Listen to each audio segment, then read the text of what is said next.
In this world, the moon is undergoing a mutation that will cause the temperature to rise above 100 degrees. The surface becomes so hot that power plants explode due to the heat. You can't walk outside for more than 20 seconds without fainting, and the asphalt is so hot that if you touch it, you melt.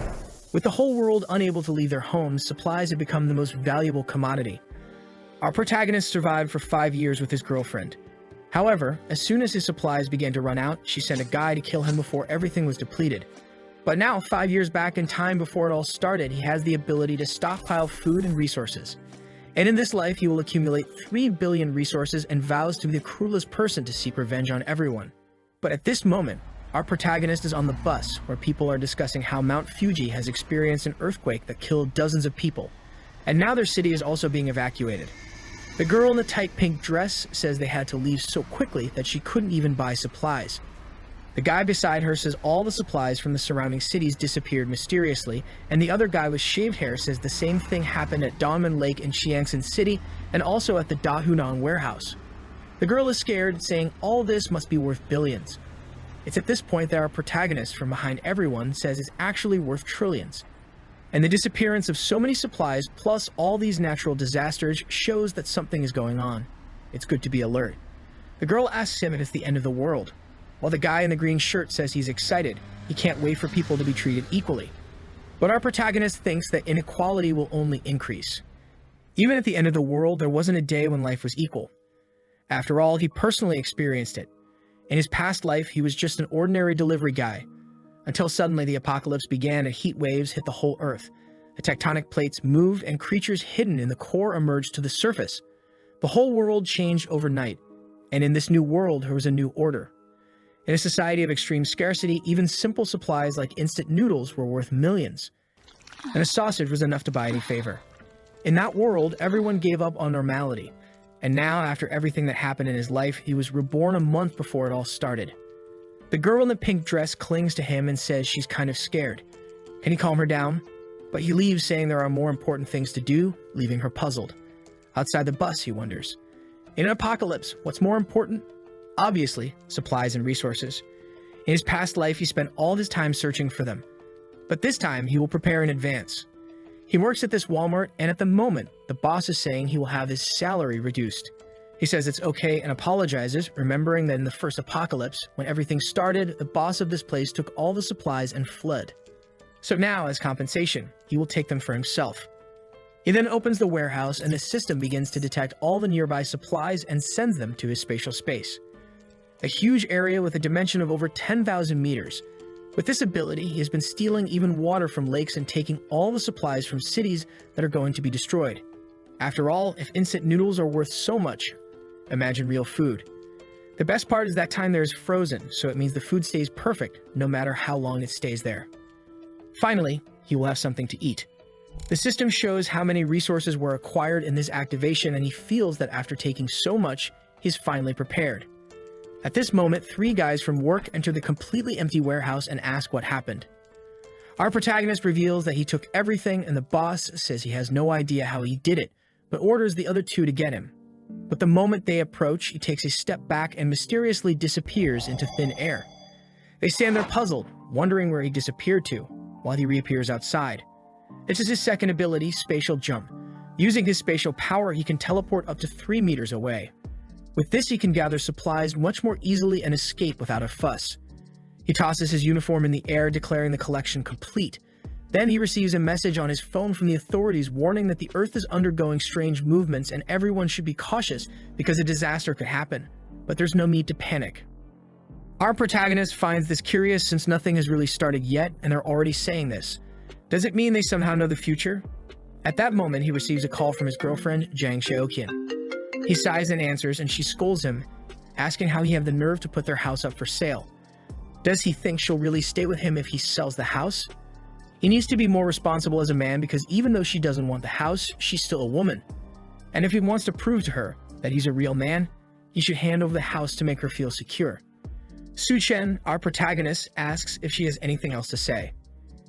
She says, what kind of attitude is this? If he hands over the house, she'll give him another chance. Just transfer the documents to her. But if he doesn't do that, don't even think about marrying her. But Su-chen hangs up without saying anything. He He remembers that in the last 5 years of the apocalypse, he went out every day to hunt for supplies to feed her, and even took her to one of the safe zones. If it weren't for him, she would have starved in the first few days. But still, and he remembers a day when he returned home and was attacked from behind. All because he wasn't bringing in as many supplies, and they wanted to know if he was hiding something. After Su Chen was killed, they had fun next to his body. And Jiang Xiaoqin warned the guy on top of her that Su Chen died because he was a useless incompetent. And it's good for this guy to prove he's not so incompetent. Su Chen was devastated to have trusted such a person for so long. But in this life, Xiaoqin and that guy named Wang will pay the price. And they won't die easily. The pain he felt, they will feel 100 times more. He calms down and remembers that the things he needs now are not found in the market and can only be bought with money. But first, he needs to get that money. So he calls a guy named Liu and says he's selling his house at half price, but he wants the money now. In front of the real estate agency, Wang and Xiaoqin are waiting for him. When he appears, Xiaoqin scolds him for keeping her waiting for so long. But he ignores her and walks past. Wang asks who let him sell the house and that if he does anything like this again, he won't see the sun tomorrow. But at that moment, Su Chen, who has learned to fight after surviving, grabs him by the neck and throws him to the ground, saying he can do whatever he wants with his things. While Xiaoqin is scared by this and tries to stop him. But she receives a slap and falls to the ground in disbelief. On the ground, Wang is begging him to let go, saying he's almost suffocating, but Su Chen tells him not to worry since he won't die so easily. He then releases Wang, who is shocked on the ground, while Su Chen enters the real estate agency. At that moment, Xiaoqin threatens him, saying to seize this opportunity she's giving him. If he kneels down and apologizes, she'll consider his case. But if he doesn't do that, forget about marrying her. Su Chen looks back and stares at the two who run away in fear. Inside the real estate agency, the attendant offers him some water, saying they will buy his house now. What does he think? The realtor's plan is simple. Su Chen's house is worth $1 million, but now he's selling it for $700,000. All he needs to do is buy and sell to someone else, and he'll make a good profit. Su Chen agrees to sell, but he has to receive the full payment now. The guy agrees, saying they'll transfer everything, and by tomorrow morning, it'll all be sorted out. Su Chen obviously agrees because houses will lose all value as temperatures rise. Despite several disasters occurring, the city is still peaceful for now. Volcanoes, earthquakes, and tsunamis are all still far away. Walking down the street, he sees a poster advertising quick loans. He decides to go there with his house certificate. Upon arrival, he's shocked to see it's the older brother of the guy who just beat him up, knowing this guy will die in the jaws of a monster in the first few days. The guy says he can lend him $500,000. He just needs to leave the house certificate. Su Chen hands over the certificate, saying he wants another $100,000 and promises to win it all back at the casino in a week. The seller likes hearing this and thinks this kid must be one of those gamblers who would sell even their relatives if necessary. This way, he won't be able to pay, will keep the house, and he'll still have a lot of debt. With that, the guy agrees, and another $600,000 is transferred. Xiaoqin is angry along with Wang, saying he'll pay the price for this. As they were going to visit Wang's brother and Su Chen just came from there, they spot him. Wang wants to know what he's doing here, already grabbing his neck in fear, but they decide to follow him. Su Chen remembers that several buildings will collapse because of the tsunamis. But this hotel in the Green City has withstood all disasters until the end. He knows the presidential suite is well equipped and even has a pool. Maybe it's a good place to use as a base for a while. Even at the end of times, this place continued to have food for a long time. He is then greeted by the attendant Liu Xinru, who asks what she can do for him. Su Chen says he wants 1,000 tables for a banquet, startling her. She offers some table options, thinking this kid must be the son of someone very rich. He says he'll want the table that costs $10,000 each and will make a deposit of $500,000. When everything is settled, he'll make the rest of the payment. She is somewhat incredulous, but says to follow her to make the payment, thinking that even though this payment of his may not be much, someone who easily spends $500,000 surely has more to spend, so it's best to facilitate the process. Entering the room, she asks if he's getting married. He says yes, and all this is for a wedding, and he also wants the presidential suite. Sometime later, he's leaving the hotel all happy. He got over $10 million in food, spending $500,000 with the advance deposit. And it doesn't matter about the rest, since when the apocalypse begins, the ice blocks he'll have will be worth billions. Watching him leave, she thinks whoever marries him is a lucky girl. At that moment, Xiaoqin appears and asks what that person was doing. The attendant asks who she is, and she says she's Su Chen's girlfriend. The attendant then says her boyfriend ordered a banquet for over 1,000 people and paid $500,000. To have a boyfriend like him, she's really lucky. However, the attendant is looking and thinking this girl is at most a 7. But she has a good body. Why do rich guys always like women like this? Xiaoqian and Yang are shocked. A $10 million banquet? The attendant says it's the case and that maybe she hasn't realized, but many rich people do this. They get into relationships and hide all the money they have until the day of the wedding. Xiaoqian starts to believe this, and Wang thinks it's impossible for that loser to have so much money. However, the attendant shows that she received the transfer of 500,000. On the street, Wang is asking Xiaoqian, who is he going to invite to a 1,000-person banquet? Now Xiaoqian is confident, saying, "You really don't understand, do you? He's trying to introduce me to the circle of millionaires he knows. Only then will he reveal my identity." Wang is wanting to become a mountaineer and venture into the mountains, but she slaps him. Thinking that she has to create as many opportunities as possible to stay with that loser while imagining herself as a wealthy lady in a chair being pampered, her eyes sparkle. She never imagined this scenario. She'll definitely have to marry Su Chen the loser, and that's too good. Meanwhile, Su Chen is just tallying up what he's done.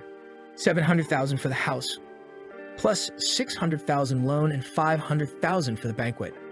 And now that his name is about to be tarnished, taking out a bunch more loans wouldn't be bad. So he installs all the banking apps on his phone and starts taking out a bunch more loans. After creating over 80 accounts, he managed to get another 970,000. Now he needs to buy a fireplace, ice-making machine, ice blocks, smokeless charcoal, and a few other things that aren't available in the markets. With the amount of money he has, buying online with fast delivery is easy. These items are essential for surviving the extreme cold and heat that will occur. He then orders 2,000 tons of smokeless charcoal, and also calls an ice factory to make a reservation. As he's walking down the street, a girl calls out to him. She's a friend of Xiaoqian's and says Xiaoqian misses him. However, Su Chen knows this girl isn't up to any good, and has always spoken ill of him to everyone. So he tells her, "Miss me. She must miss my house, right?" Lena looks at Xiaoqian and says Su Chen must be testing her, and she has to realize how sad he was with her behavior. Xiaoqian then rushes to Shen to apologize, feeling embarrassed, asking if he can accompany her for a walk. She's not feeling well, and she was sad to have fought with him yesterday. But Su Chen ignores her and tells her to go for a walk alone. Xiaoqian is losing her temper, saying he's being too arrogant, and Lena says he's getting a taxi. It's good they follow him and see what he's up to. Meanwhile, Su Chen is arriving at the ice factory. The guy receives him, impressed that he's so young. Su Chen asks if the 2,000 tons of edible ice are ready, and the attendant says his factory isn't cheap, but guarantees extremely fast delivery. He just needs to pay a small portion, and they'll deliver everything. Su Chen then transfers 100,000 to him, and the seller informs that everything will be delivered in 3 days. Saving money, the attendant asks why he needs so much ice. Is he organizing an event? If he wants, they can cooperate in the future, and the price is negotiable. Su Chen says it's all for a charity event and leaves. At that moment, another taxi stops and the seller gets excited.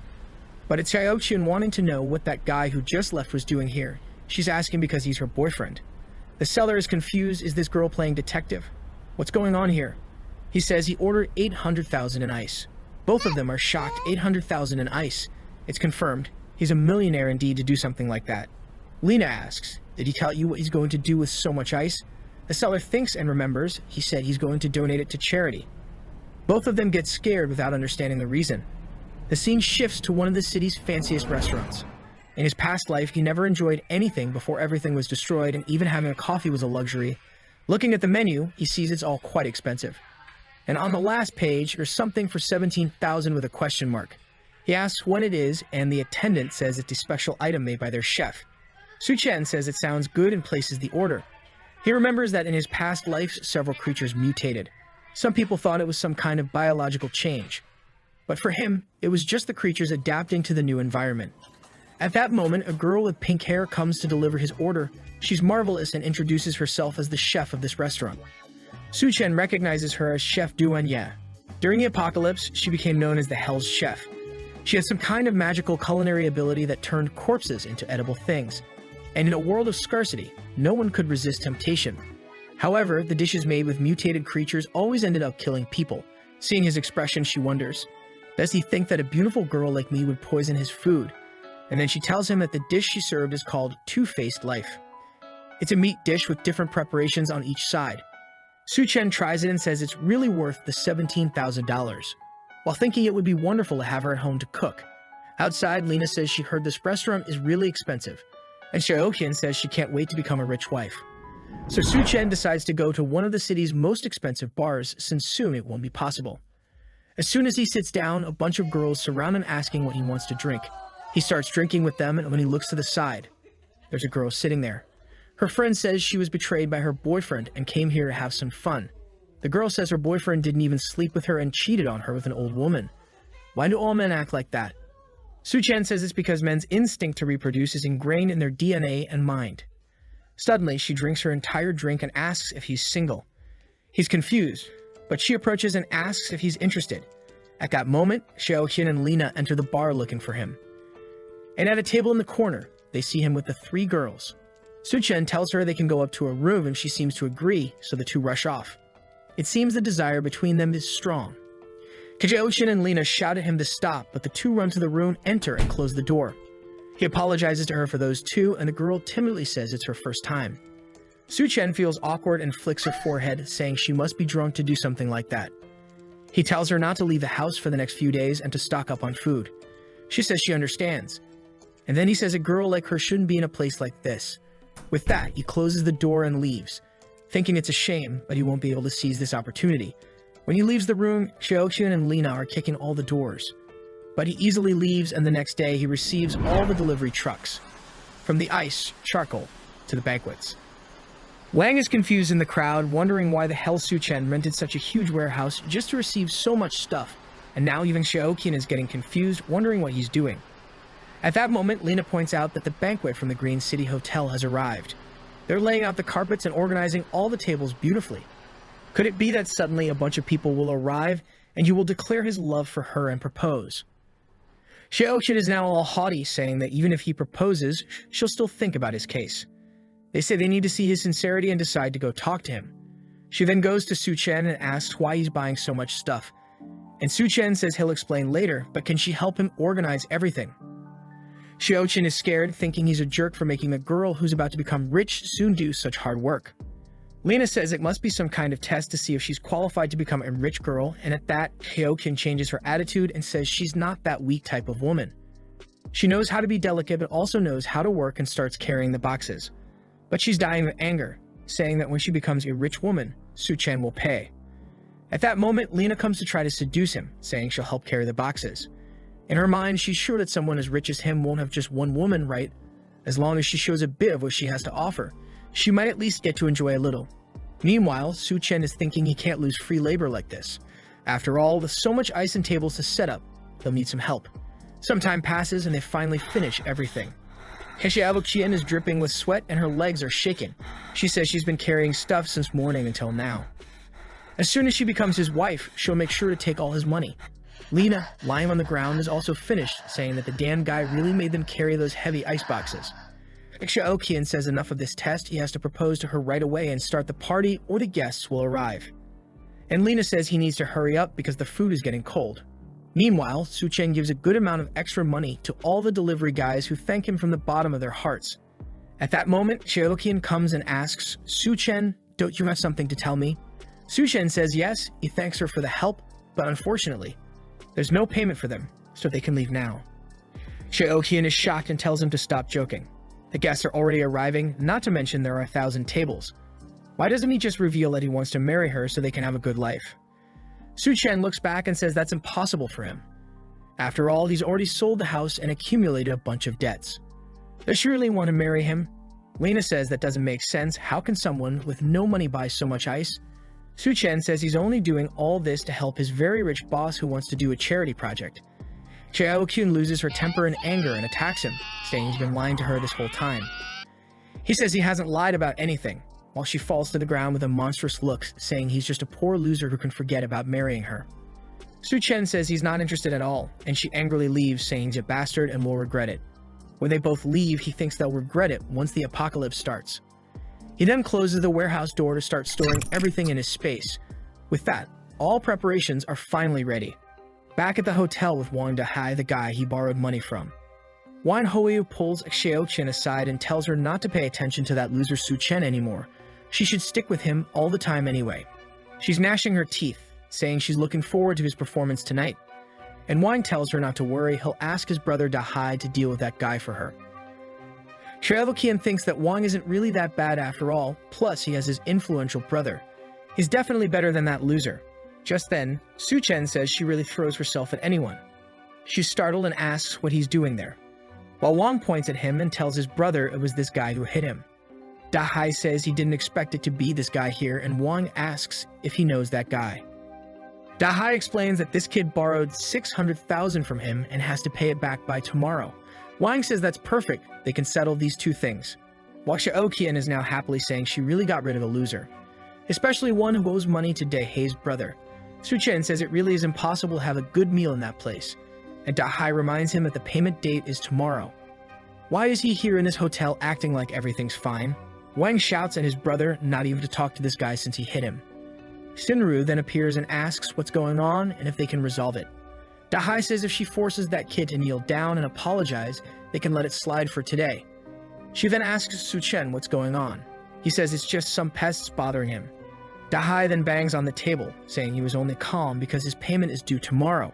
But from afar, a guy with a goatee asks what's going on and who let him cause trouble here. Su-chen and Da-hai recognize this guy as Gao Kang. Da-hai starts apologizing, asking what he's doing here. Gao Kang says he has important matters to discuss here today, and it's not for him to cause trouble.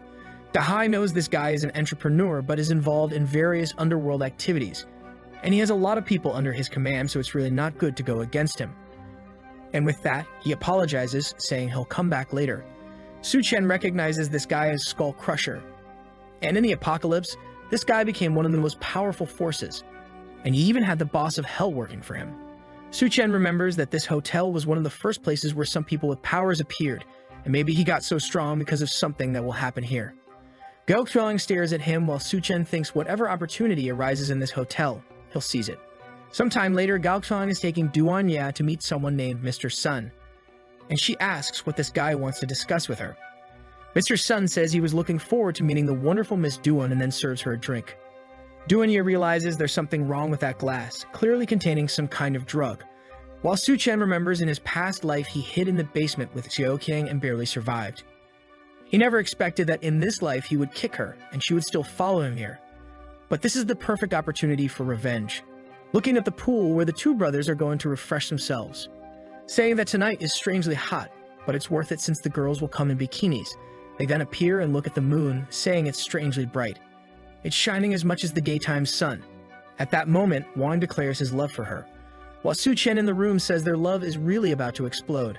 With the glass to the moon, he welcomes the apocalypse. The moon then begins to tremble and emit a red aura. Everyone outside feels something strange and their skin begins to burn. They all start running back to the hotel, saying something's wrong. Why is the moonlight burning so much? Inside the hotel, people are confused. It's night, but it's very bright. At that moment, the three of them are running, and everyone is scared. Their skin is already red. They are desperate, looking for somewhere to cool down. They then see an aquarium, run to it, knock it over, and jump in to relieve the pain. The hotel staff ask what's going on and where is Da-hai's brother. At that moment, Wang remembers his brother, who appears at the door with his skin all burnt. In the room, Mr. Sun is asking Duan why she's not drinking, and Gao Qiang says they prepared a banquet, so why don't they go there now? But Mr. Sun tells him that in this city, nobody can refuse to drink the wine he pours into the glass. Duan gets angry, thinking Gao Qiang set her up. He's so eager to raise his social status that he handed her over to this Mr. Sun. She knows this Sun Debiao very well. He's a guy who's invincible in the city of Shangu and has harmed many women. And today she became his target. She's absolutely sure there's something wrong with this wine, so she can't drink it. But what will she do? Right at that moment, the moon starts burning the three of them, and they close the curtain wondering what's happening. Mr. Sun says they'd better go down to understand better, and Duan feels relieved to get out of the situation. In the lobby, Shinru is trying to calm everyone down, saying the rescue teams must be coming. Gao Qiang asks one of his henchmen what's going on. He explains that suddenly the moon shone red and the temperature outside rose by over 70 degrees. In the news, they're saying that a lot of people have already been injured and burned. Mr. Sun calls the minister and asks them to send someone to pick him up. However, sometime later he tells Gao Qiang that unfortunately it seems they're having some problems and won't be able to make it. Meanwhile, Da-hai is in agony with his entire skin burned. People are trying to apply some burn ointments, but it's not enough. Not to mention he needs to be taken to a hospital, but with his high temperature outside, it will be impossible. He says he'll call a friend to come pick him up. The friend answers the phone, saying it's in the middle of nowhere, but okay, he'll come. As soon as he leaves the garage, he sees it's too hot and gets confused. The heat is so intense that the tires burst, and gets out of the car, calls his friend to let him know he'll be delayed, and runs away. However, the sole of his shoe melts and he slips and falls to the ground. Looking sideways, he sees another person lying there, already a dry corpse. He gets scared and tries to get up without realizing that half of his face is already on the asphalt. Everyone in the hotel is startled when he screams on the phone. While all this is happening, our protagonist is in his room with controlled temperature. He's sleeping soundly in bed, and government announcements are already being made. Due to the intense heat emitted by the moon, temperatures have risen by over 75 degrees, with the ground reaching over 100. The event has already resulted in hundreds of casualties. Please stay indoors to avoid skin and respiratory burns. At that moment, one of the power plants explodes due to excess heat, cutting off some communications. Dahai says he lost contact with his friends. While everyone is in the last room left in the hotel, Shaoqian and Lena are complaining that they don't want to stay in a room full of men. But at that moment, the power goes out. And with that, the air conditioning also stops working and everyone starts taking off their shirts, dying of heat. Xiaoqian remembers that Su Chen's room has a pool. Meanwhile, our protagonist is swimming peacefully. He already knew the power would go out because of the explosion in the power plants.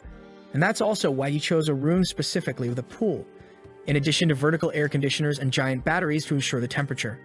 But he's also missing some ice here. He changes, sits on the sofa, thinking it's very nice now. He's hungry, so he sets up a banquet on the table. As it's the first day of the apocalypse, he needs a small breakfast, while wondering when that Gochang will have the chance to gain powers. Someone knocks on the door, saying they know he's in there. Our protagonist knows that with the power to teleport and the preparations he made, he doesn't need to worry. So to cause anger and envy, he decides to open the room. As soon as the door begins to open, a cold breeze comes out and everyone feels an indescribable relief, wondering, why does it seem so nice in there and why does he have air conditioning? Su Chen asks if they need anything. Wang points out to everyone that he has ice, a pool, food, and electricity. Lina and Xiaoqian start shouting at him, asking how he dares to let them burn outside all day while he's living in luxury. He better leave that room now. Dahai tells him the time to pay back everything he owed has come, so he better hand over that room. But the moment he steps into the room, he takes a shot in the stomach. Dahai is shocked when he sees the wound, and Su Chen warns that if he takes another step, he'll die. Everyone is trembling now. Does he really have a gun? Dahai is outraged, asking where he got that. But another shot is heard in the room, and everyone is scared when Dahai falls to the ground, now with a wound in his leg. Su Chen points outside, saying whoever wants to die can stay there, and he'll give them 3 seconds. Whoever is in his line of sight will go to the next life.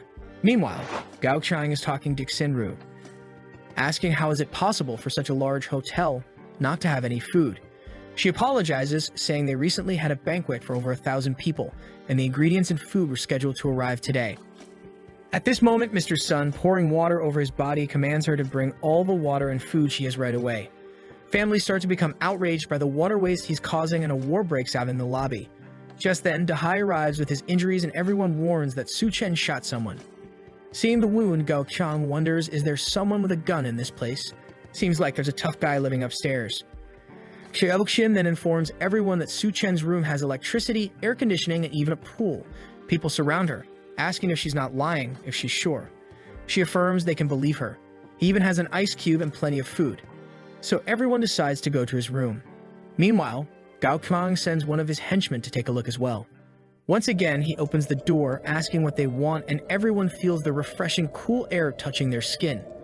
It seems like paradise in there. The crowd outside pleads for him to be kind and take care of the elderly, stating that since it's a hotel emergency, he should share everything he has with everyone. The chubby little boy spots some fried chicken and jumps to grab it. However, he's stopped with a kick to the belly and is sent flying. Su Chen warns the parents to take care of the kids or he'll have to do it for them. People are outraged, asking how he dares to hit a child. He's truly a murderer and doesn't deserve to stay in that room. Everyone starts to enter. However, at that moment, he shoots the guy in the back who falls to the ground. Su Chen warns that he may be alone, but everyone there only has one life. He knows the situation seems dangerous, but at any moment, he can jump through the portal and disappear. Downstairs, Wang is furious. After his brother suffered 2 gunshot wounds, the crowd threw his body out because he was already dying and decomposing. Wine is saying they have to kill that damn Su Chen. Meanwhile, in Su Chen's room, Xiaoqian and Lina are sweating and dripping with heat as they're asking to come in, saying they're sure he wouldn't have the courage to shoot them, and that they love him very much and are sure he loves them. If he lets them stay there for a little while, they promise to join him in a 2-against-1 adventure all night long. Su Chen says that since they want to work together so eagerly, he'll let them in. They're all happy and disbelieving, but suddenly, Wang passes between them, hitting them, saying he'll kill him. When he's about to touch Su Chen, he takes a blow to the face, collides with the two, and everyone falls to the ground. Seeing Wang beaten in their arms, they're afraid to enter the room, and Su Chen says, "Just go away from here." They leave, and he says he's just playing for now, but if anyone tries anything, the artillery robot he has installed will sort everything out in seconds. Tanks are seen outside the hotel, and everyone believes it's the rescue team. They leave armed and wearing protective clothing. Upon entering the hotel, they ask if someone named Liu Xingo is there. The guy introduces himself, and they then tell him to put on the insulation suit and come with them. Everyone asks to be rescued together. However, the soldier assures them to stay calm. The rescue operation will take place tonight at midnight in Silicon Valley Square. The residents celebrate, saying the government really hasn't abandoned them. Meanwhile, Mr. Sun says he'll pay $1 billion if they take him now. However, he's restrained by one of the soldiers who tells him not to interfere with the operation. Mr. Sun tells Gao Kang to do something, but clearly, with so much aimed at him, there's no way. At that moment, Xiaoqian grabs one of the soldiers and says there's a killer living upstairs, and Lina says he's already killed a bunch of people and will soon finish everyone here. They need to save the people in the hotel. A soldier named Xiao Feng then says he'll take a look, and his friend tells him to be careful and not act impulsively. He takes his gun and starts climbing the stairs toward the room. While Xiaoqian is thinking this is the perfect situation. As soon as this guy kills Su Chen, she'll steal that room for herself. Xiao Feng cautiously walks down the hallway, observing every corner until he notices a camera looking at him. Suddenly, Su Chen opens the door and throws a flashbang. Before he could understand what's happening, it explodes in his face, blinding him. A sleeping gas falls at his feet, and when he crouches, Su Chen appears from behind and hits him on the head. Sometime later, he wakes up in the room, not understanding what's happening and why it's so cold. Su Chen tells him, "Your name is Luke Xiao Feng, and you're a captain of the Special Forces. Now that you're awake, let's talk." Xiao Feng looks around at the ice cubes and asks what's going on here, who he is, and where he got those grenades and weapons. Su Chen says he's just a regular guy who just graduated, and he got those weapons on a trip to the Middle East. Su Chen then asks if the government set the rescue points for tomorrow morning, and Xiao Feng is surprised by the fact that he already knows that information. Su Chen realizes it's all going to be the same as in the past life and warns Xiao Feng that even though the temperature is lower at midnight, people can't stand more than 10 minutes outside. The vast majority will die just trying to reach the rescue point. Xiao Feng says they have no choice since many people are starving in their homes who can't stand the heat anymore. Their only chance is to reach the rescue point, and since it's difficult to modify the vehicles, there's no time to rescue everyone indoors. At least if they put some blankets over their heads, maybe they can make it. Su Chen then suddenly puts his hand on his shoulder and points the gun. Xiao Feng asks him to calm down and says all he wants is to at least warn everyone to go with blankets. Su Chen then cuts the rope and says he's free since he respects the fact that he's saving lives. But it's good he doesn't try to come in here again. Xiao Feng asks if he's not afraid he'll come back with other people, but Su Chen shows him there's no need to be afraid. And Xiao Feng recognizes it right away. It's a camera with facial recognition and a built-in automatic machine gun. He wants to know where Su Chen got it, but Su Chen says he already said the Middle East. Now he better leave the room because he doesn't have time to deal with this anymore. Xiao Feng accepts and leaves back to the tank. Mr. Sun gets angry, thinking that not even the damn soldier could deal with the guy. He hits Gao Qian, saying he really can't do anything. Gao Qian's henchmen ask if they really won't do anything and will tolerate this guy. Gao Qian explains that after everyone is rescued, they'll still need the connections. It's dangerous to act now. At that moment, Su Chen appears and says, "In times of chaos, you're still dreaming of restoring order." The henchman gets angry, but Gao Qian tells him to calm down and asks why Su Chen came down. Su Chen then shows a bucket of ice, saying he came here to negotiate. The henchman tells Gao Qian it's good to kill that kid now and take everything he has in the room. But Su Chen points the gun, and the guy gives up the idea. Gao Qian then says they should talk business, and he hands over the edible ice to both of them. When they eat it, they're impressed with how delicious it is. Gao Qian now also wants to kill Su Chen to take everything he has. But first, they'll meet his demands. At that moment, Mr. Sun kicks him in the stomach, saying he's a damn liar for hiding those ice cubes and starts stepping on him, saying if he hides anything else, he'll die. Gokhan is losing it, and Mr. Sun sees Duan sitting, saying she's a very modest girl. Everyone is about to die of heat, and she hasn't even had the courage to take off her clothes. But he grabs her arm, saying he's tired of seeing her attitude, and he's in the mood to do certain things, so she better follow him. Duan slaps him in the face, calling him a bastard. But suddenly, Sun rips her shirt, saying for her disobedience, he'll take advantage first, and then everyone will do what they want. She falls to the ground scared, and he says she's sweating a lot and he's just doing her a favor. Until Gao Qian appears behind him, saying enough of this. Sun turns to say something, but Gao Qian punches him in the neck with a closed hand, breaking it instantly. He falls to the ground dead, and Gao Qian says Su Chen is right. Indeed, this place is already chaos and people like him have to die with it, and then warns that this place is now under his control. Whoever doesn't want to obey will go to the rescue point or die here. Upstairs, Su Chen observes, saying that apparently his words were effective. Gao Qian was already the boss of this place in the past lives, so he just sped things up. And with that, the two of them have already been thrown out. Gao Qian then starts drinking the ice Su Chen gave him, while Xiaoqian and Lina beg for a little peace, saying they'll do whatever he wants. He throws it to them, saying it's okay. He'll give them some, but they better obey any demand. His henchman asks if they're not going to the rescue point, and Gao Qian says it's too far. It's not certain they'll survive. The henchman asks why he wants these women if they're running out of resources. Gao Qian says it's all part of a plan to deal with Su Chen. At midnight, Lina and Xiaoqian try to leave, covering themselves with blankets, but the henchman comes and takes everything off them. Xiaoqian asks what he thinks he's doing, but the henchman warns that now that they've taken the ice, they'll have to stay with him for a while. Those who decided not to obey Gao Qian because he didn't provide supplies are trying to reach the rescue point. But even though it's midnight, the ground is much hotter than they imagined. They're trying to protect their feet with a piece of wood, but it makes it difficult to walk, and one of them stumbles. Upon contact with the ground, their hand and face melt, leaving the survivor behind to die. Meanwhile, Dehei's body, which was burning on the ground until now, wakes up with red eyes. From the balcony, Su Chen observes everything, remembering that in the past life, he almost died on this walk. Xiaoqian and Lina say they can do whatever he wants, but why don't they at least go to the room? The henchman says they're being too shy, there's no need to try to hide. But suddenly the glass shatters, and the two chubby guys who were burned come running after everyone. Wang thinks they're zombies and asks if they'll turn too if they're bitten. Gao Qian says they need to figure it out, then grabs him by the neck and throws him to the two creatures. Wang's back is burned just by making contact with the creatures, and Su Chen appears with a blade, telling everyone to get out of the way. The henchman can't believe he wants to deal with these monsters, and Gao Qian is eager, thinking that as soon as Su Chen kills the two, he'll kill him and take everything from him.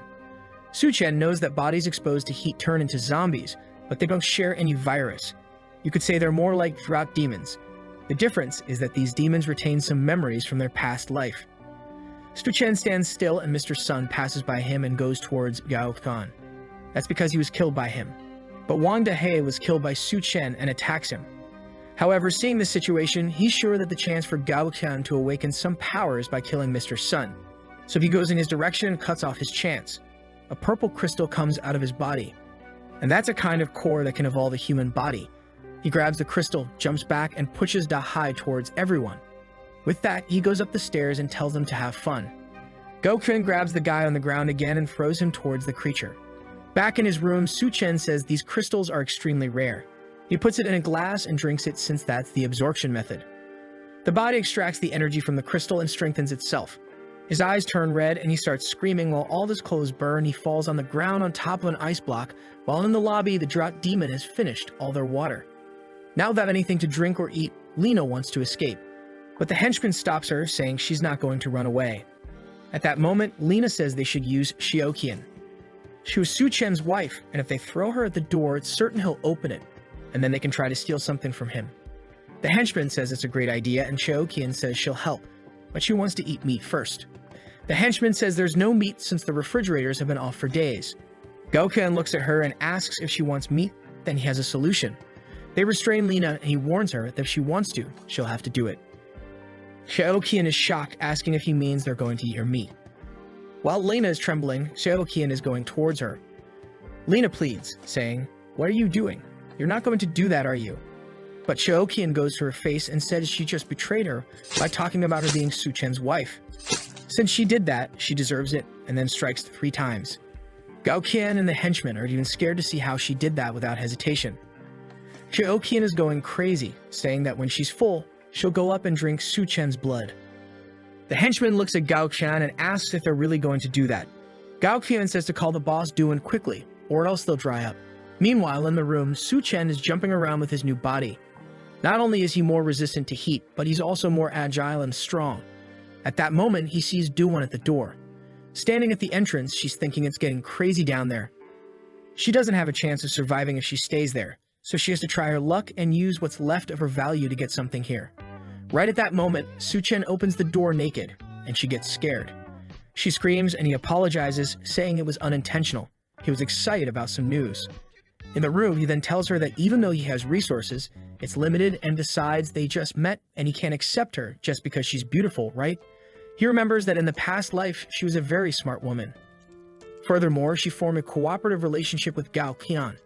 However, even though he had thought about having her around, the atmosphere feels strange now. Duan then tells him that she's not just a cook, she's also a doctor who has been working as a surgeon for 3 years. She's thinking that his room is extremely well equipped. Not only does it have electricity, but it also has ice and food. She needs to demonstrate her worth to stay here. On the sofa, Su Chen acknowledges that being a doctor is indeed a good proposition. However, as she knows, resources are extremely scarce, and it's uncertain if they'll survive until tomorrow. Feeling uncertain upon hearing this, she says that as long as he doesn't kick her out of the room, she'll do whatever he wants.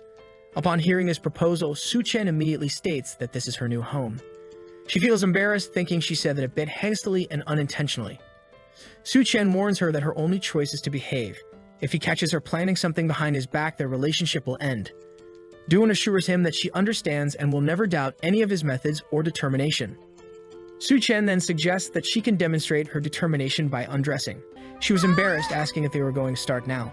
Taking a shower, she thought that with water, electricity, food, and still not having to worry about the weather, that place was simply heaven for anyone. The only problem was that Su Chen wasn't exactly a saint. He grabbed her by the chin and said he was going to give her something different to eat.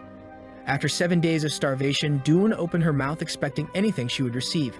While she thought she knew very well the direction this was going to take, she was prepared the moment she entered the room. Su Chen was just like us, watching on his phone screen. With a mischievous smile, he said he wasn't doing that just to spy, it was to prevent her from doing improper things. She then came out of the bathroom wearing heels. Heavens above, thank goodness she's a doctor, because I'm sure that some hearts stopped. She even asked Su Chen if it wasn't too short. He told her to turn around and she blushed. And with that, he analyzed it in an extremely meticulous clinical way and concluded that it was perfect. Suddenly, someone was knocking on the door asking for help. It seemed to be Gao Fang holding Xiao Kang, but he had big teeth. Duan said he couldn't open the door since those guys had eaten Lena down there. If they let them in, they might be eaten too. Su Chen asked her if they really had eaten someone. Outside, the 3 guys were restraining Xiao Kang, while Su Chen appeared in the background telling them not to break people's doors. They looked at Su Chen with a bunch of veins on their faces and giant teeth. It seemed like everyone was transforming. What Su Chen didn't know was that there was a guy right next to the door.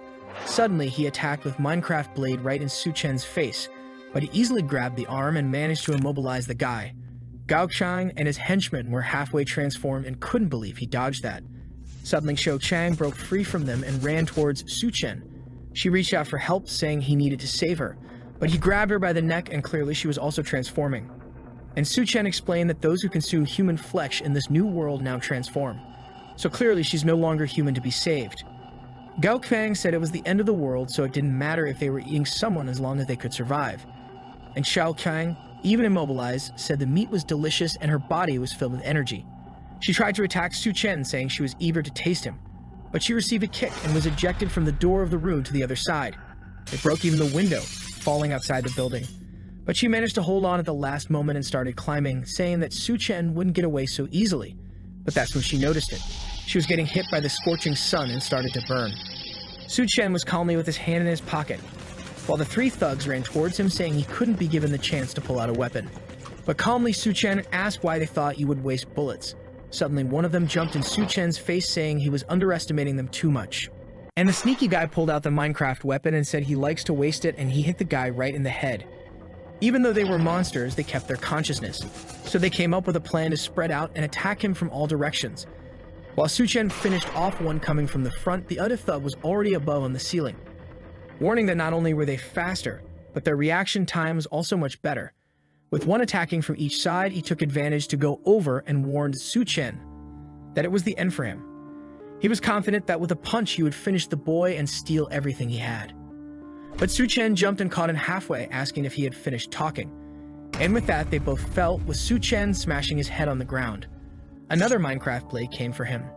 But Su Chen was a pro and easily blocked it. With a single move, he disarmed one of the zombies and took out the other one beside. Gao Qian took advantage of this opening to try to land a punch, but his neck was also grabbed and Su Chen slammed him against the wall. But that's when something else was coming from the corridor. Even Su Chen seemed to be startled by what he saw. It was Xiao Qian completely transformed into a drought demon. She jumped from the glass and approached Su Chen. He recognized her and called her by her name.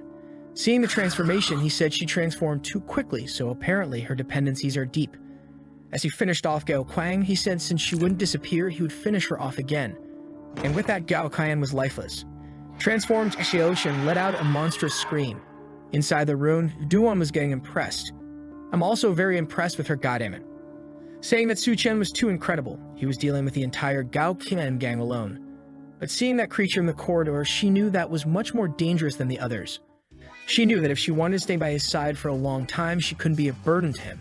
So she called Su Chen's name, who turned to see what it was. He was confused by her saying she would help. He said if she didn't get scared and hide, that was already good. But if she came out armed like that with so much thickness, he would be very distracted in combat. She was kind of confused until she realized she was indeed an impressive doctor. Meanwhile, Xiao Qian was making some noises, until she let out a big scream and jumped towards Su Chen with her mouth open. He was surprised and turned to see her coming. But it was too late. He took a blow right on the shoulder. Duan was startled and called out his name. But at that moment, Su Chen had already activated his berserker power and her claws only made small scratches. Xiao Qian turned around disbelievingly. In a quick move using her tail, she reached Su Chen's back. And taking advantage that he was immobile, she bit him right on the shoulder. But her teeth couldn't penetrate his skin, which seemed as hard as steel. She couldn't understand what just happened. Su Chen asked if her teeth were just for decoration, but warned that now it was his turn. He grabbed one arm and then the other. He jumped backwards to her back, immobilizing her. He pressed his foot on her spine, and with her unable to react, he asked if she was ready. With that, he pulled both her arms out, while jumping and slamming her on the ground. Xiao Qian fell to the ground in agony, and Su Chen stylishly landed behind her with the toothpicks in his hand. Tossing the remains away, he said he was planning to make her suffer much more in this apocalypse. But now that she's like this, she forced him to finish her off as quickly as possible. But suddenly, he noticed something. Using her tail, Xiao Qian grabbed one of the bodies on the ground. She opened her monster mouth and started swallowing the guy. Her mouth stretched all the way to the side of her spine, and her body could regenerate. Pulling her left arm, he said they would start with that one. From the other side of her ear, he said it was now the turn of the right arm and pulled another one. The monster was agonizing. Tossing the four limbs up, she fell to the ground battered. But she easily regenerated. As soon as she was back to 100%, Su Chen said the first round was over.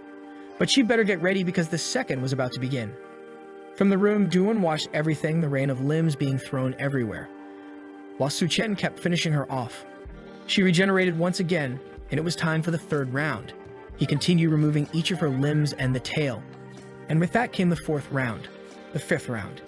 He began testing removing other parts, and after many experiments, Xiao Qian was on the ground crying, while Su Chen said he was already satisfied he wasn't a demon.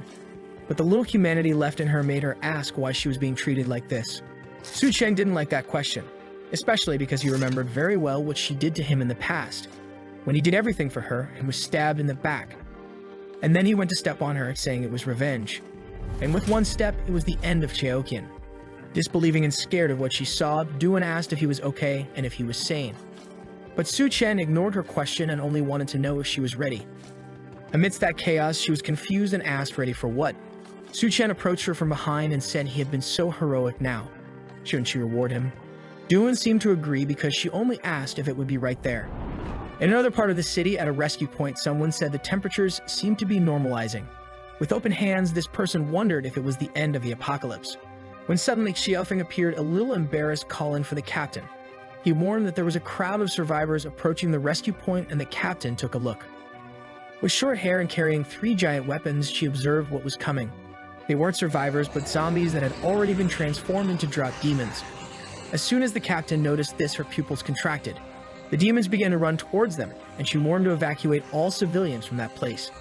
But the zombie crowd seemed endless, and Xiaofeng begged the captain not to die while defending her at the front line. She told him to shut up and advance to the rescue point. Meanwhile, Su Shen said now she would experience the power of the Berserker. But Juwen said she had already experienced that Berserker power many times and asked how many times they had done it. Su Shen warned her that the extreme heat waves would ease off for now, and he wanted to go out to resolve something. So he needed to leave her with unforgettable memories. Timidly and hesitantly, Juwen asked if she couldn't go with him. Su Shen seemed to ignore her question and only said that the people around him first needed to meet two conditions. They needed to be valuable and absolutely obey any order. And she replied that she understood. Another Berserker adventure begins. With that, night fell and Su Shen said Juwen had completely submitted to him. He knew he had to return soon before the Great Tsunamis began. In the past life, the excess of people moving towards the rescue point caused large hordes of zombies that ended up destroying that place. Many civilians and soldiers died in that concentration. Moreover, this caused Minecraft weapons to fall into the hands of several people. Suddenly, three guys appear in front of him and told him to stop the car or he will suffer the consequences. From inside, Su Shen seemed unfazed, wondering if that guy was crazy to ask a car to stop like that. With that, he and lightly tapped the guys, sending them flying. Very friendly, our protagonist put the three to sleep peacefully on the asphalt. Su Shen knew it would be the same as before. The excessive heat and the wave of zombies caused the collapse of the subway underground. As many people ran to the deepest part to escape the heat, tens of thousands died there. Observing the bottom of the subway, several red eyes stared at him. That's because the sound of the car was attracting everyone. Unfortunately, it wasn't worth hunting power crystals since you would have to look into each of their heads. And with so many down there, it would take too much time. He then decided to take a look at the situation at the school, while remembering that he hadn't been to this place since his graduation from the engineering university. Night had fallen again when Su Shen stored his car in the dimensional space. He entered a building and came face to face with two transformed creatures. They were chained by collars around their necks, and from the back on the sofa, three guys seemed calm. And the boss said that for Su Shen to enter their territory, he would have to drop that backpack on his back. Su Shen took out a chicken leg from the bottom of the backpack, asking if those guys could help him and offering some of the food. They couldn't believe someone had chicken leg at a time like this. The boss immediately said he would definitely help him, just throw those chicken legs. Su Shen smiled and threw the chicken leg. Right in the middle of the two drop demons, hunger took over and the three guys tried to lunge to compete for the chicken leg. But it was tied by a string, and the three were startled when Su Shen started pulling. He apologized, saying the three didn't deserve to eat something so good. They grabbed his weapons to finish Su Shen, but Su Shen grabbed the Minecraft one to sort everything out, and three loud sounds echoed in that room. Surely it was a very good sleep-inducing weapon because the three boys went into an eternal sleep, while Su Shen couldn't remember so many idiots surviving in the past life. Maybe the tips he's giving to other people have affected the world more than he thinks. He heads to the reptile and snake laboratory door. Grabbing the padlock on the door, he easily destroys it, saying apparently not many people come to this place, as most of the creatures there had already died. The smell of death filled the place. Seeing that it had devoured several others, he understood how it survived. In the past life, this was one of the first creatures to undergo the atavistic change, which means reverting to an ancestral form. He knows that in a week the floods will begin, and that's when this monster will transform. If he can't prevent it, it will cause a lot of trouble. Seeing that it keeps staring at him, Su Shen thinks that it seems to have already developed some consciousness. Suddenly, he hears a sound and realizes someone is there. Just behind the door, some armed men prepare to enter. They shout that they know Su Shen is inside and order him to come out now. The protagonist calmly comes out, saying he's at a critical moment and can't be disturbed. However, suddenly he notices something. A girl with gray hair approaches, and the guys seem to recognize her. Before they can react, she jumps towards them, putting one in a neck hold and another in a leg lock. Before the other guy can react, she falls next to him and climbs onto his back. A quick hand movement and another one is down. However, someone points a Nerf gun to her head, saying her moves weren't bad. She quickly reacts, elbowing the person's hand and raising both legs to trap Su Shen. However, when she tries to apply pressure to break his head, he doesn't move. And the guy doesn't even react, right? He's taking deep breaths. A minute later, he points the Nerf gun again and asks who she is, now tied up. If it was just to immobilize, there was no need for all that show. But it seems he tied her up for something more. She introduces herself as Bai Kang from the Special Operations Team and warns Su Shen that he better let her go. He ignores what she said and asks if she knows Xiao Feng, also from the Special Forces. She is surprised that he knows the guy, and Su Shen says he once saved that kid's life. With a delicious piece of meat being prepared, Su Shen says he understands everything. It seems that a group of fugitives took control of the school and are using several people as hostages. Kang says it all happened very quickly when Xiao Feng was rescuing some prisoners.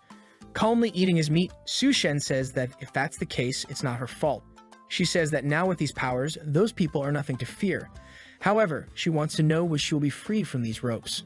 Strangely, Su Shen says he will only release her if she traps him with her leg again. Man, this guy doesn't stop. She says she agrees to do it if he gives her a piece of meat. Sometime later, the rope was cut. What happened? I have no idea. But Su Shen handed her a weapon, saying there is a lot to resolve, so he can't help for now. He tells her to leave and stop being a pain. However, Kang says she will attack the guy's base. Without the resources they stole, the survivors won't have anything to eat. She insists, saying this might be the last time they see each other.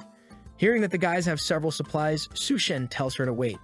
He goes through his bag and pulls out an AWM, saying that Xiao Feng is her brother, so he will be a little help. Meanwhile, in the administrative block of the school, in a room there are several armed guys and another with 2 girls on his lap. He asks how things are going. One of the henchmen says everyone is waiting outside. This time they will be able to finish off all the students. The boss says that's good to hear and tells them to put those who disobey on the front line so they die quickly. Suddenly, the door is kicked in. Everyone is startled and Su Shen appears, apologizing for interrupting the meeting. One of the henchmen asks how he got there when there are more than 20 guards in the building. Su Shen says he will calmly explain how he got in. He points his finger at one of the guys and says, "Bang!" The guy's head explodes. Everyone in the room is shocked, wondering how it's possible for someone to kill another person just by pointing a finger. Su Shen continues pointing at everyone and warns that anyone who moves will die. The boss angrily tells him to shut up. However, from somewhere else, a person with a sniper rifle says the target has been eliminated. It's Bai Kang from the top of a building with the AWM. But she's insecure, as Su Shen is alone there and there are a lot of dangerous people in that place. For her, this plan of his to go alone is very risky. However, when Su Shen handed over the weapon, these were exactly the orders he gave. She wonders how she had the courage to trust something so foolish. Suddenly, when she aims, the curtains are closed.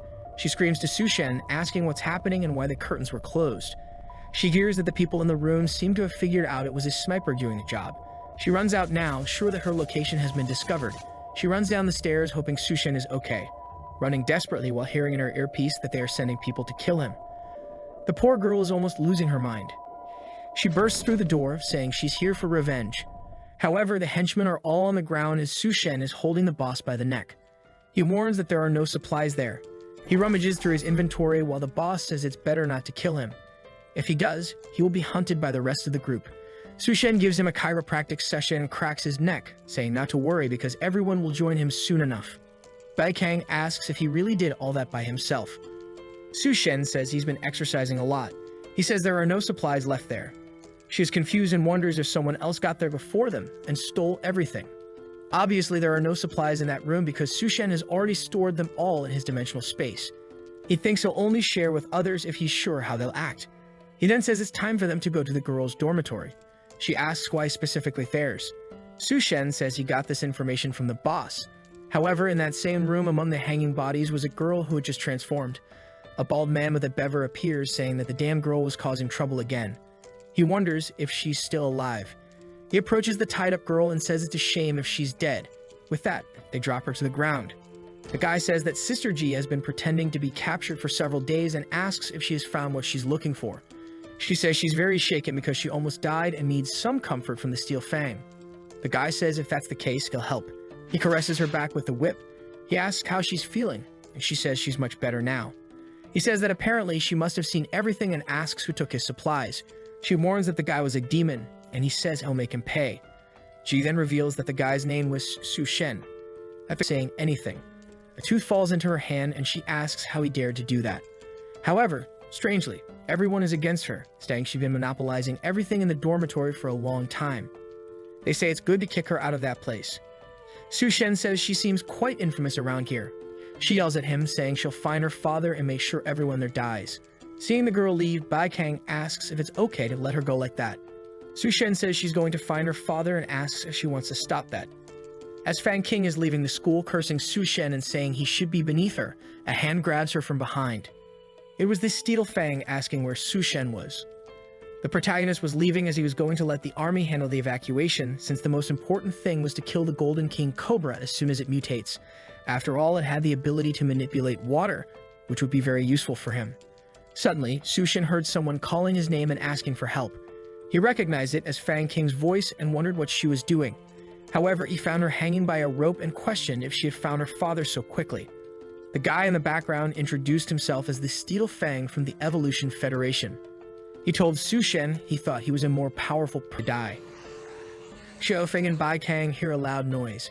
She realizes it's coming from the direction Sushen went and tells Xiaofeng to keep an eye on things there. However, he says he won't stay either. He wants to go along to help in case something happened. Up ahead, Sushen is calm. The Steel Fang says that girl was from his university. Why doesn't he take the chance to play the hero and save the princess? Just kneel, and he'll leave the girl there. Sushen, pensive, says saving her is not impossible. Fang King gets excited and says he's amazing and asks him to kneel then. But then he says they have a little problem. She asks what kind of problem it is that will prevent her from being saved and starts yelling, saying he said he would save her, so he can't go back on his word and has to be a real man. Sushen explains that he is not a man who deserves to save her. He tells her to call the guys who always bootlicked her and went to the protests to come and save her here. Fang King yells at him, saying it seems he's trying to get revenge just because she said he was an inferior person. She says she won't apologize or beg to be saved. She calls him a pathetic loser and says she doesn't need him. Sushen smiles and tells her to remember what she's saying. As Fang King looks down, a bunch of dry zombies are surrounding her. Being consumed, she starts screaming, saying she was wrong and asking for help. But now she's gone. The Steel Fang says he's crazy and didn't even try to help the princess. But that's okay since he'll join her soon. He applies a powder to his face and says it's a new item they created. With it, you can control those demons. Sushen says it's just the ashes of those monsters' skeletons. Even the fool of the Steel Fang didn't know that and says it's really a disgusting thing. But he immediately orders all of them to attack Sushen. He prepares, pulls out a blade in one hand, a blade in the other. In a second, a bunch of purple cuts are drawn on the creatures and Sushen passes through. He falls to the ground and the blades disappear. The guy says it looks like he wants to play before dying. However, he gets startled when he sees that Sushen is already right in front of him. In the background, Bai Kang and Xiaofeng were watching everything. They were shocked to see that Sushen was completely surrounded, and from the top of the truck, the guy kept shouting for the monsters to attack Sushen but wondered why they were standing still. Sushen told him to stop shouting because it was useless. The guy asked what he meant by that, and Sushen explained that he had already dealt with them all. The Steel Fang was shocked, saying that it was impossible. Sushen, in one move, entered the portal and appeared behind the guy, saying he had never stolen anything from this so-called Evolution Federation. He placed his hands on the guy's head and asked who sent him to kill him, but then he said he changed his mind and would end it right away. The guy asked what he was going to do, but Sushen just smiled. As he agonized, his neck disconnected. And wow, it turned into a Mortal Kombat scene. Seeing all that, Bai Kang knew it was impossible for someone to train and become so strong. Sushen was some kind of monster. While the protagonist thought that he needed an assistant to deal with these things because he didn't want too many people to know what his powers were. Meanwhile, in the hotel where it all started, Duanye was saying that Sushen shouldn't abandon her in this place. She woke up saying that apparently she dreamed of him again last night. In the apocalypse, there's nothing to eat, but this girl is growing, and she's just wondering when he'll come back. She remembers that he said he wouldn't accept useless people by his side and got excited, saying she would never be a burden to him. She picked up a Nerf saying she wanted to be his right hand and opened a door where she heard a sound coming from.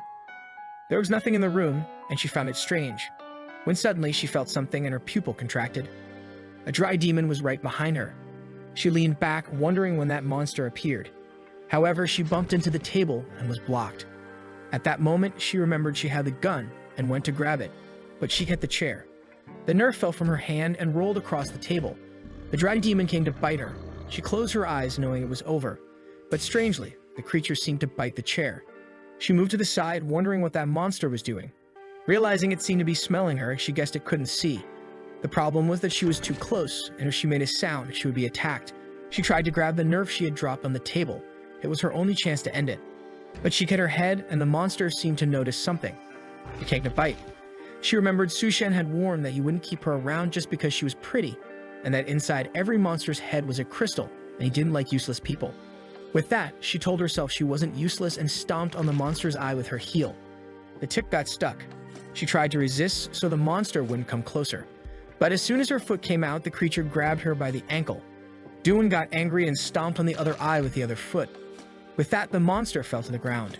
She picked up the axe next to her, saying she wasn't useless. She was going to take the crystal from that monster's head and show Su Shen that she was strong. Meanwhile, in the girls' dormitory, Bai Kang and Xiaofeng started evacuating everyone, following Su Shen's tip. And the Golden King Cobra had begun its mutation. Face to face with it, Su Shen was just waiting for the transformation to start. He knew what it needed was water, so he brought a bucket. As soon as he placed it on the ground, the snake started to go for it, and he realized it had intelligence. The moment she made contact with the water, the transformation began. She started to shake and the bucket swelled. Suddenly, it exploded in front of him. The creature had grown huge and was now face to face with him.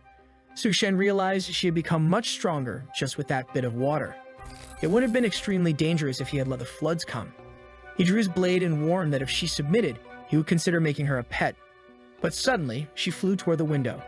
Su Shen realized that the creature was more intelligent than he had imagined and jumped outside where the creature seemed to want to escape. Seeing this situation, he knew he had no choice. So he jumped with the sword in hand and tried to stab her head, but the blade broke. Her scales were much more resistant than he thought, and the snake came to bite him. But he calmly jumped towards her, saying that if a blade didn't work, he used his fists. With that, he punched her head into the ground. She took advantage of his distraction to try to wrap her body around him. Immobilized, he said she was quite treacherous and prepared to finish him off, making Su Shen realize that everything so far had been part of her plan. She then came to end him. Elsewhere, a guy from the army tells the captain that she can't forget about Su Shen because she keeps looking in the direction he went. She tells him to shut up. However, he warns that if the guy went alone, he would die. But Bai Kang says it's impossible. She is sure that Su Shen is much stronger than he appears. It's almost as if he were an untamed monster in this apocalypse. A hand comes and stops the snake's strike. Su Shen asks if she really thought she would defeat him with that. He says he knows very well the regenerative capabilities of snakes, but what he's going to do is different. Then he pulls her by the head, throws her aside, and splits her body in two. With that, he finds the crystal he was looking for. From inside it, he extracted the crystal and mentioned he was curious about what ability he would gain. The rising tide started to flood the city. People had nowhere to escape, and only the extremely tall buildings remained above water. However, Su Chen, who had just absorbed the water snake's core, was calmly diving. Scales appeared on his body underwater, and he also felt stronger there. Strangely enough, even without using his mouth or nose to breathe, he wasn't suffocating. It was as if his skin was capturing oxygen, and he realized it was a very useful ability. He knew it wasn't exactly the water manipulation he expected, but it would be highly beneficial. Since the water had come from the hotel area, he couldn't go against it and return there right now. Seeing the ashes on the horizon, he knew the volcanoes had reached their peak eruption. Once the sky cleared, the Earth would enter a glacial period. At this rate, no one would survive without evolved abilities. But he also vividly remembered the numerous factions that emerged when the floods began. The Northern Territory was dominated by the snake he killed, and also by the Corpse Woman. The southern part was dominated by the Cannibal Clan, and the eastern part by the Rat King and his army. The western part had been dominated by Gao Qiang and the people of the Green Hotel. In his previous life, he almost died at the hands of each of these groups. But in this life, he had already dealt with Gao Qiang and the Snake King.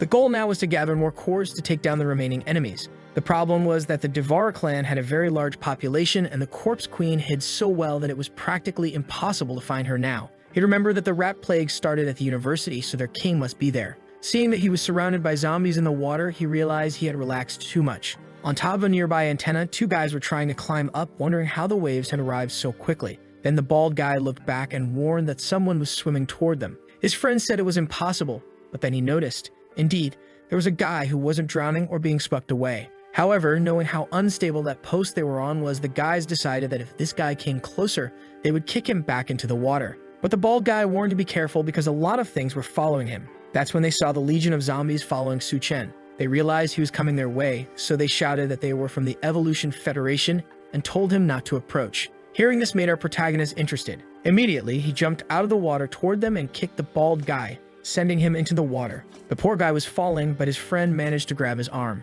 He told the fat guy to grab the pillar, but he said he couldn't reach it. His friend assured him not to worry, he wouldn't let him fall. However, this bald guy was the most gentlemanly villain and said it was okay, better to let go or both would die. Meanwhile, Su Chen was up there telling them to spill everything they knew about the Evolution Federation. The guy told him to go to hell and said he'd never talk about it. Seeing the zombies, Su Chen said that if that was the case, they couldn't blame him. Instantly, one of them grabbed the fat guy's foot, pulling him down. Su-chen said he gave them a chance, so it wasn't his fault. However, the friend jumped in, saying he would save him. Down there, the zombies started attacking, and the guy was sure he would die. Then Su-chen passed by and killed the first one. He sent a flurry of cuts through the water, wiping out the zombies. The two wondered if the kid was really human. A while later, up top, they said they owed him and would tell him whatever he wanted to know. They explained that they had been sent there to investigate him, Su-chen. Currently, they were located at the University of Science and Technology and were led by a guy named Liu. Knowing that this university is where the rat business started, Su-chen asks if they're doing any research involving rodents. The guy says unfortunately, no one lets them get close to the labs. Now Su-chen is motivated to go there and resolve this before the rat disaster happens. Meanwhile, at the hotel, Duan-ye had survived and received the core from one of the zombies. She's always portrayed with great care and attention, but she found it strange that even the upper floors were already flooded. Then something called her attention and a sea creature started wrapping around to kill her. Definitely a cruel and wicked beast. It came toward her, opened a mouth full of teeth, and attacked. She barely managed to grab it, but her hand got entangled. Now she was immobilized and many of these creatures were coming her way. She realized she didn't have time to use the ability she had received. She remembered Su-chen saying that you couldn't know what ability you received just by the creature's appearance. The healthy doctor asked how she would find out if you couldn't tell. Su-chen explained that the only option was to focus on the changes she felt in her body and try to control that power. She smiled, saying she could understand. Looking at the creatures, she seemed to see a small brain in each one. With a red eye, she screamed for them to stop. The monster seemed scared and moved away from her. She was frustrated because she was all sticky, but she grabbed an axe and said she would now cut them like tofu. She swung the axe at the membrane, tearing everyone apart. While she talked about needing a bath, someone appeared behind her and asked if they could join. She turned angrily, but it was Su-chen in an oxygen suit. She realized it was him and jumped on the boy, celebrating his return. She noticed his oxygen suit and stepped back, apologizing. A while later, they went to take a bath to clean up after a lot of fighting. He asked if she had really received an ability, and she seemed pleased that he mentioned it since she was no longer useless. Our protagonist questioned what the effect was, and she said it was some kind of control over cells and minds. Su-chen immediately wanted to know if it was something possible to use to change the visual of food as an example, and she said she would practice first. He wanted to know what this practice was about, and his mind was taken over, and now he saw her in a combat outfit with extreme protection. He then activated his power to undo her mental control and said he would make her practice that ability a lot. A shot and two creatures died. It was Su-chen telling Duan that she had to control her mind and have a steady aim. He then left, saying he would give her half a day to get used to the ability. He asked if she was from the medical university. She said yes, and he said she would join the next mission. It was time for her to show some usefulness. While sailing through the city on a boat, she asked if it was okay to wear that extreme protection armor. Su-chen said yes, because no one would do anything to her if he was there. She wanted to know why he wanted to go to the science university, and he said he wanted to see a friend, wondering if he had survived. She told him not to worry because good people have good luck.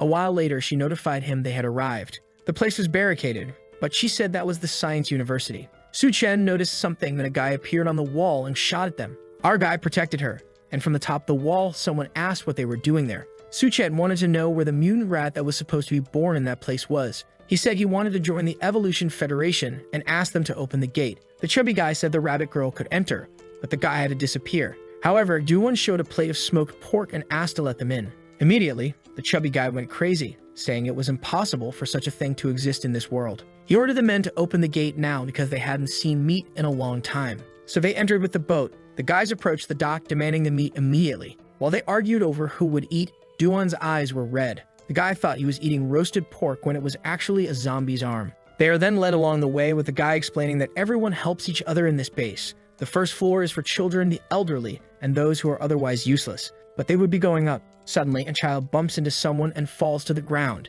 The guy scolds her, asking if she doesn't know how to walk. The child apologizes and Duan picks her up, saying she looks starving. The girl says she hasn't eaten for many days and Duan offers her a piece of bread. Even though she's hungry, the child asks if her bunny sister will go hungry if she takes it. Duan is confused about this bunny sister business and Su-chen says that she won't go hungry. The child tells him to stop lying because everyone is hungry these days. Su-chen gets angry. He can accept doubts about his character, but not his strength. Immediately, he pulls out a feast in front of everyone and tells her to eat. The people are confused and Duan puts the bread in the girl's mouth. But then a group approaches, asking who is cooking there. It's one of the groups that control the place, kicking everyone around and saying that food must be exchanged for contribution points. Seeing the child eating, they say she's breaking the rules. The girl cries to Duan, who tells her not to worry. She looks at Su-chen, who seems to signal her. Something catches the guy's attention. Duan extended her arm and produced a lot of food, saying she prepared it for them. Clearly using her power, she told them not to leave a single piece, Seeing all the meat, the guys dive in, saying it smells amazing. They start eating,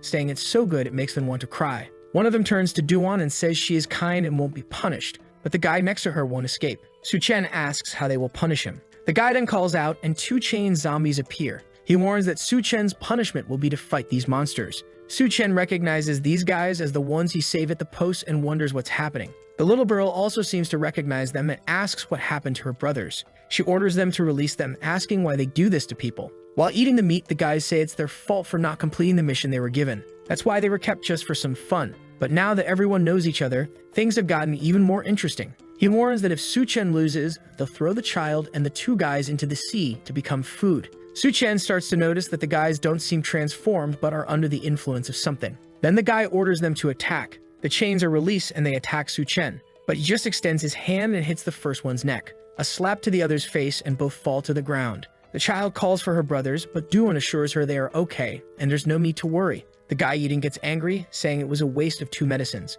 But since Su-chen won, he will give him the chance to hand over all his supplies and he will pretend this never happened. Our guy wants to know what happens if he doesn't hand over anything. The guy angrily asks if he doesn't know the rules there. They have to follow everything Chief Liu says and hand over supplies or they can't stay there. Su-chen realizes these guys create a point system to make people give up everything they have. He says that's fine, but the problem is the rest of his food was devoured by the guys. Then a giant fat man appears in the background, saying if Su-chen wants points, he just has to work for him. The guys recognize him as Captain Go and Duan is scared. Some gag slaves are carrying him on a throne with a girl. He says food is free and accommodation and even a salary are possible working for him. But at that moment, one of the slaves trips and falls to the ground. Go notices this, pulls out his spear and lightly taps the slave's back. This shocks our duo and the guy says as they can see, vacancies are always opening up. He arrived at the perfect time to replace that guy. Besides, if Su-chen hands over the rabbit girl, he'll get noodles until he dies. Warning that it's a huge sacrifice since there is no more production. Not to mention, he's already tired of the woman he has. The guys shout, saying that the offer is very generous and they should accept it now. But then the chief smells food and asks if they were consuming anything. His lackeys are startled. They immediately fall to the ground, apologizing, saying they couldn't resist. They were given free food and didn't know what to do. However, the chief yells, saying the smell of that food is terrible. It seemed like they had eaten a bunch of garbage and orders them to move away. Su-chen immediately notices that the chief wasn't affected by Duan's mental control. While the guys are confused, saying they didn't eat garbage, they start feeling strange and begin to spit blood, complaining about severe stomach pain. They run off, saying they need to use the bathroom. Seeing them flee, Gu wonders how such trash is working for him. On the other hand, Su-chen doesn't know what ability the captain has, but he's not weak, considering he broke Duan's mental illusion over everyone. And the worst part is that killing this guy now will make it harder to find the mutant rats. Gu continues to ask what he thinks of the offer. Su-chen replies that he's not very interested. The guy laughs, saying that's fine, but one day he'll come begging and calls another guy to carry him. With that, Captain Gu leaves. Duan apologizes, saying that unfortunately, her mental power wasn't enough. Su-chen says it's okay. After all, it's strange that the guys didn't die after eating that food. Something's going on in that place. Then a guy comes and warns that he made the guards angry, so he won't be able to get out of there. The guy calls him by name and says it's better to go together. Su-chen asks how he knows his name and why he is helping. The guy points to himself, saying he is Miao Puiyuan. They met the last time he visited his school. In another part, Captain Gu was warning not to let that guy and that woman escape. The guy asks if he's thinking of doing that. The boss licks his lips and says it's obvious. A woman as hot as her is hard to come by in the apocalypse. Hey, actually, in any time, even without an apocalypse, but whatever. The next chapter switches to another building. While someone is receiving an IV, people discuss how the supply of medicine is limited, but for now, it's enough. Duania tells a little girl that for the moment, he's not in serious danger. The little girl thanks the bunny's sister. At this point, Su-chen asks his friend if all the students are living there. He confirms and says that regardless of age, gender, or anything else, they all took refuge in the same place. He explains that someone named Brother Chin Yu is helping everyone, and this place is considered their team's territory. When Su-chen asks what this team's territory business is about, someone appears behind him, saying their team is strong. Even if they clashed with the Ha tribe, they would win. A man then steps forward with a no-smoking badge on his chest and a mask on his face. He asks if Su-chen is interested in joining their team. Suddenly, Miao Pio Yuan says to take a closer look at the friend he brought. That's when Taiyan Yu takes off his mask and recognizes Su-chen. He hugs him, saying he can't believe Su-chen is really alive. Su-chen simply replies that it's been a long time since they've seen each other. The friend talks about how they should reunite as brothers and have a drink when something catches his attention nearby. Naturally, he wants to know why Su-chen is hanging out with the university goddess Duanya. She simply says those titles she had are in the past and don't matter anymore. However, the guy keeps yelling, wanting to know why the ice goddess is there and why she's dressed as a bunny. Chen Yu had never seen her in person before, but now he believes the rumors that she's the most beautiful woman. Suddenly, she clings to Su Chen and says she needs to change her clothes to avoid this kind of embarrassment in front of the juniors. The two guys are seething with jealousy, wondering why the goddess is clinging to this bastard. Chen Yu then shows her a path and says she can pick any clothes there to change. Su Chen is impressed that they even have private rooms. Mio Pio Yuan explains it's because of contribution points. At this point, Su Chen asks if the missions there are very dangerous. Chen Yu only replies that there's nothing that isn't dangerous these days. He says Su Chen looks so put together that he probably hasn't faced the real apocalypse yet. It would be better to join their group and let him take care of him. He reassures Su Chen that they could have Duanya just help out with food preparation so she wouldn't be at risk. But there's one thing he needs to be warned about. Su Chen asks when it is, and the guy says it's better for him not to be seen around too much, especially considering the girl is wearing a bunny outfit. He needs to understand that they're in the apocalypse, and it's madness. Su Chen simply replies not to worry because he'll protect her. His friend, however, punches him on the head and says he seriously doubts that. After all, back at the university, he was the one who had to chase off everyone who bothered Su Chen. He explains that the guard in this place isn't such a good person, and all the women he's been interested in so far haven't had a happy ending. Do you remember how we were talking about Duanya? Especially someone as beautiful as her. There's no way they'll let her escape that easily. Man, when she was just getting dressed in her peculiar way. Someone put a knife to her neck and told her not to move. Before Duanya could understand what was happening, a woman appeared beside her. The woman said the boss had sent her to help Duanya settle in. She warned that someone like her couldn't stay in that part of the base. Duanya replied there was plenty of space and she didn't need help from anyone. But the woman placed her hand on Duanya's abdomen and said the boss had called for her personally, so she had to go. Suddenly, Duanya activated her psychic power. The woman froze, confused, and let her go for a second. Duanya looked back, thinking that using mind control to force someone to move was extremely difficult and could only be done briefly. But that was enough for Su Chen to handle the rest. Out of nowhere, the woman cut her own hand to snap herself out of it. Duanya turned back, startled, as the woman lunged and slammed her against the wall. Grabbing her neck, the woman warned her not to try those little tricks again. Suddenly, the door outside started making a lot of noise. People found it strange to hear so much commotion for just a wardrobe change. While the woman covered Duanya's mouth, someone announced they were coming in. The door opened to reveal the king of hands and pockets himself. The Mohawk woman told Su Chen to get lost or he'd be meeting his death. Crazy out of her mind, she rushed towards Su Chen. As she got closer, Tin Yu stepped in front and warned him to be careful. But she suddenly stopped, seeing Su Chen's face up close. It was the same guy from that time at the Science University. The infamous Su Chen who cut down everyone. To her, he was the real demon. Even though she killed countless people in the apocalypse, her instincts warned her that if she moved, she would die. Frozen in place, she desperately thought of a way out. Suddenly, she dove and threw herself at Su Chen's feet. Out of nowhere, she went into seduction mode, calling him master and begging for a suitable punishment. Tin Yu was utterly confused, but Su Chen simply told her to quit the games and reveal who the real boss was in that place. The Mohawk woman asked if she wasn't being sincere enough. She put on an invisibility suit and asked what he thought of that. His friends were alarmed, wondering why she was wearing that skin-color outfit. She kept staring at Su Chen. Then, out of nowhere, a smoke bomb went off in the room. Realizing she couldn't trick him, she tried to flee, but a hand grabbed her by the head. Su Chen lifted her up and said it was ridiculous to think she could escape so easily. She told him to wait and claimed she couldn't be killed. She warned him that the girl he saved and her brothers had all been taken to the arena. But Su Chen said he didn't care and threw her into the sea. It's unclear whether he threw her dead or alive. Chen Yu had no idea what she was talking about. Mio Pio Yuan explained that those were people Su Chen had saved when he arrived at the base.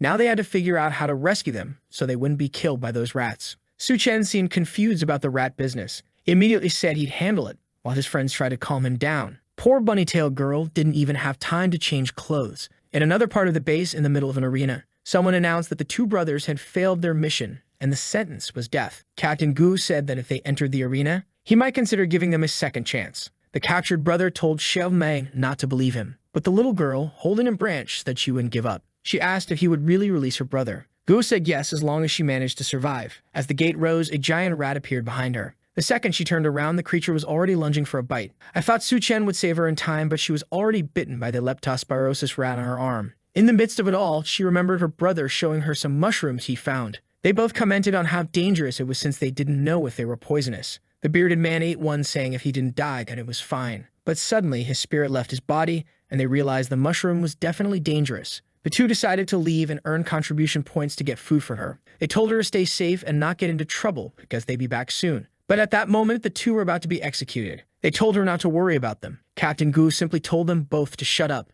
Their supports broke, and they began their journey to the next life. Xiaomai screamed for them, but the leptospirosis rat was still on her arm. But she grabbed the branch and jabbed it into the rat's eye. As the creature writhed in pain, she fell to the ground and started running, saying she'd save her brothers. She begged them to hold on a little longer, but the monster was already behind her and swiped at her. Captain Gu laughed, saying it was adorable to see a little girl trying to save her older brothers. He sneered that trash like them didn't deserve to live. Pinned to the ground, she cried out for her brothers, not understanding why they were being killed or why all of this was happening.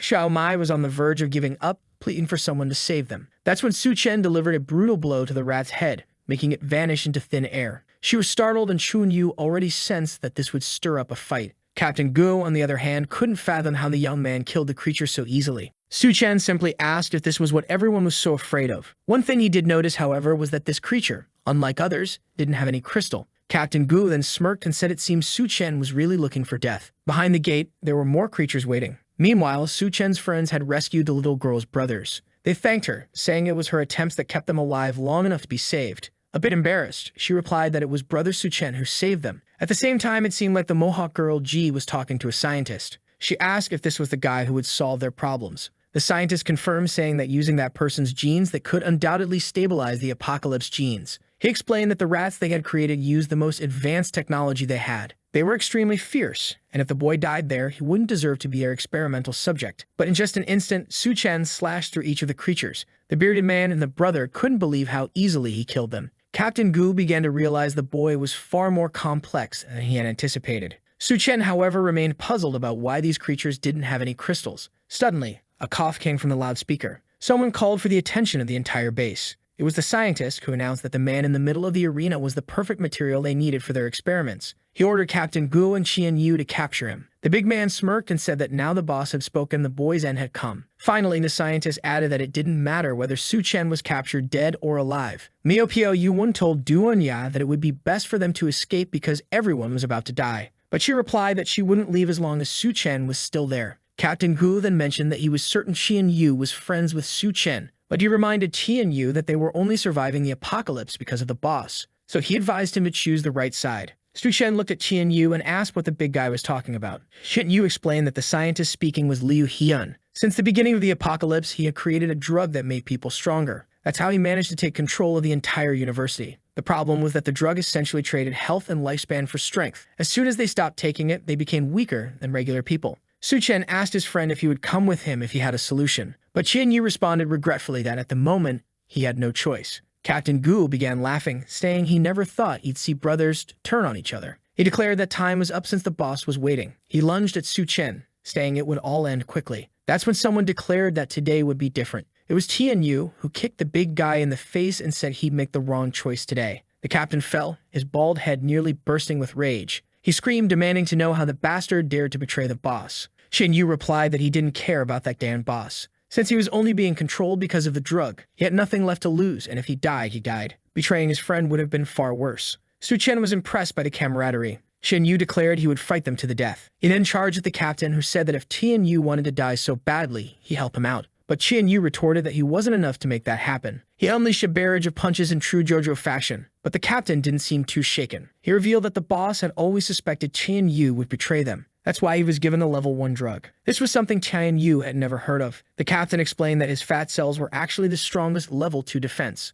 No one could hurt him. He lunged forward, landing a crushing blow, but Qian Yu managed to block it. Though it was close, the young man narrowly avoided being crushed. As he was pushed toward the ground, the captain laughed maniacally. He pressed something on his weapon's handle, and electricity surged through it. Qian Yu knew he wouldn't be able to withstand it. The pressure made it impossible to escape, until someone kicked the weapon toward the big man. It was Su Chen, who had already stabbed both of the captain's sides. Qian Yu was stunned, and Duan Ya, for some reason, was still impressed despite everything Su Chen had already done. Above, the scientist watched the scene intently. Poor Captain Gu was now a puncture heap on the ground. The scientist found it fascinating, saying he was intrigued by Su Chen. He had spent countless resources and all his power to create the perfect being. His experiments had been advancing steadily, but Su Chen's strength showed that he was far more valuable than all of it. The scientist said he would give the boy a chance to join the experiments and become the first perfect human. From below, Su Chen asked if perfect human meant he turned into a rat. Liu Hian replied that in a way he was correct. The rat genes had been the easiest to comprehend compared to those of humans. The first goal was to create an army of rat men, one that would dominate everyone and bring about a paradise in the apocalypse. Like me, Su Chen thought this was the dumbest idea he'd ever heard. Liu Hyun didn't seem pleased with his reaction. As Ji aimed at him, Liu Hyun said that if Su Chen didn't understand evolution, he would show him the way. She fired her shot. Su Chen dodged, but the bullet struck Captain Gu in the chest. Suddenly, Gu's body began mutating, and everyone watched in horror. Duan wanted to know what kind of experiments these scientists were conducting. As Gu transformed, the scientist explained that the man was a sumo fighter. He had undergone genetic modifications to turn his fat cells into a type of armor. Now that he received the level 3 drug, both his regeneration and strength had increased. Heian explained to Su Chen that he had no chance now and asked if he finally saw the grandeur of evolution. Su Chen, however, raised a single finger and said Heian was merely turning people into monsters, nothing more. Liu Hyun called him ignorant and ordered his men to kill Su Chen and extract his genes. Captain Gu prepared to attack while Su Chen stood there observing. The man transformed into a rolling Sonic-like ball and charged at him. Duan, ever the cautious one, yelled for Su Chen to be careful. But Su Chen didn't even flinch, simply telling Gu to come at him. He caught the beast mid-roll, grabbed onto something, and ripped a piece out of him. It appeared to be a battery inside one of his weapons. Su Chen shoved it into Gu's mouth and told him to taste that. He clamped the man's jaws shut, causing the battery to explode and obliterate his head. Su Chen was looking cool as ever. Shin Yu couldn't believe the monster had been taken down so easily. Liu Hyun hadn't anticipated that the batteries he provided would cause such destruction. Yet seeing the transformation unfold was exactly what he'd expected. Gu's regenerative abilities were so advanced that though deformed, he was still alive. Hyun gloated that against the power of evolution, anything Su Chen did was useless. At that moment, Su Chen decided to get serious and said he was tired of the nonsense. He punched directly into Gu's mouth and all sorts of things started coming out or going in. It was hard to tell. Su Chen thought to himself that he wanted to kill this thing in the easiest way possible, while revealing only a fraction of his power. Nearby, Miao Pu Yuan watched the fight unfold, trying to see the good in it. Duan commented that the storm made it hard to see anything. From above, Hyun had no idea what Su Chen was doing. Su Chen raised a smoke barrier so no one could see him using his powers. He admitted that the scientist's research was impressive, considering the regeneration. But he began pulling out materials, saying it was a shame that this wasn't just a storage area. He pulled out chunks of buildings and beams, saying he was well prepared for this. These were his secret weapons for dealing with regenerators. The onlookers heard the impacts, wondering what all the commotion was about. Heian still had no clue what Su Chen was doing. As the smoke cleared, Su Chen stood there looking cool as ever, posing like he was in a photo shoot. Everyone stared in disbelief. On top of Gu was a pile of cement and iron. Heian cursed Su Chen, yelling that someone needed to get the pile of junk off the captain. He ordered Su Chen's group to look around and realize they were surrounded by creatures. But Su Chen merely replied that it was perfect because he didn't plan on letting anyone leave alive. Duan and the group were terrified, seeing that they were indeed surrounded. Suddenly, many of the people from the lab began transforming into the so-called rat men. Su Chen knew that as long as he didn't deal with the scientist above, it wouldn't end. He told the group that while he chased after Hyun, they would have to handle the situation. Duan remembered his warning that if she wasn't useful, he'd abandon her. Afraid of being left behind, she assured him she'd take care of it. Su Chen walked off, saying to call him if things got too difficult. Duan stepped forward, commanding everyone's attention. Using her magical talents, she declared she would try to control the creatures. She knew she couldn't control them all at once, but her focus was to make it easier for everyone else to kill them. She ordered the group to attack. From inside the base, the doctor sneered that this band of traitors would become rat food. Another man informed the scientist that Su Chen had begun advancing. The security forces were already being killed. Liu Hyun couldn't believe Su Chen was actually trying to invade his lab. He ordered them to immediately inject the apocalypse gene into himself. Now that's a guy who trusts his research. At least I respect that. The staff warned him that the apocalypse gene was still highly unstable and risky, but Hyun demanded they obey. He wanted to personally end Su Chen. Meanwhile, Su Chen moved through the corridors. Surrounded by human-monster hybrids, he noticed something to the side. It was a girl wrapped in extremely thick bandages. The girl wrapped in thick bandages covering most of her body was called Yun. This was the same girl Su Chen had met at the bar at the start of everything. He prepared a punch and broke her out of the cylinder. And here comes another very healthy girl. Barely awake, Yun immediately clung to Su Chen, calling him her legendary savior. He confirmed he was indeed Su Chen and assured her not to worry, he'd get her out of there. But she clutched her stomach and said she was starving. Confused, Su Chen was about to respond when someone shouted from behind the door, telling him to let her go. A few arrows flew toward him, but he caught one midair. It was Liu Hyun, ordering him to release the woman he had chosen. Su Chen immediately recognized that Hyun had ice-based abilities. He questioned the scientist, asking if he thought humans were merchandise, casually saying he chose her. The scientist scoffed, claiming that in the apocalypse, ordinary humans were like ants. As someone wielding the power of evolution, he was destined to rule the world. Having Yun belong to him was, in fact, an honor. Su Chen simply replied that the man was as much of a lunatic as the rumors suggested. Suddenly, Yun grabbed Su Chen, begging him not to leave her behind. She said she was scared, and he reassured her he wasn't going anywhere. The poor scientist was about to need therapy for cuckoldry. He charged at Su Chen, demanding he let go of his woman. But Su Chen casually kicked the cylinder, which Hyun managed to deflect to the side. When he turned back, he was greeted with an unexpected sight. A kiss. Right there, Su Chen and Yun were locking lips. Hyun lost his mind, fuming with rage. Yun clung to Su Chen, telling him not to leave like last time, while Hyun screamed, demanding to know why she betrayed him. Frustrated, Hyun declared that if she was going to treat him like this, they could all go to hell together. His clothing exploded, revealing his transformation. A claw emerged in place of his hand as he turned into a jackal-like beast. He declared that Su Chen was about to witness the power of a true god. But Su Chen, still holding Yun, told him to go ahead. He placed Yun on the ground and handed her a chocolate bar. Before Su Chen could say another word, Hyun attacked, thinking he caught him distracted. But Su Chen merely slapped him and Hyun disintegrated into nothingness. Even Su Chen was surprised at how easy that was. Yun then asked if the people below were Su Chen's allies. He confirmed they were. She stood up, vowing to help him since he had saved her. Breaking the window, she announced she'd assist his group but warned him that Hyun wasn't as easy to kill as he seemed. She leaped out of the building, her bandages fluttering dramatically. As she fell, her body began to grow until she landed on the ground as a giant. Duan and the others wondered if they were seeing things. But there she was, a woman the size of a building, right in front of them. She started stomping around, crushing the first rat underfoot.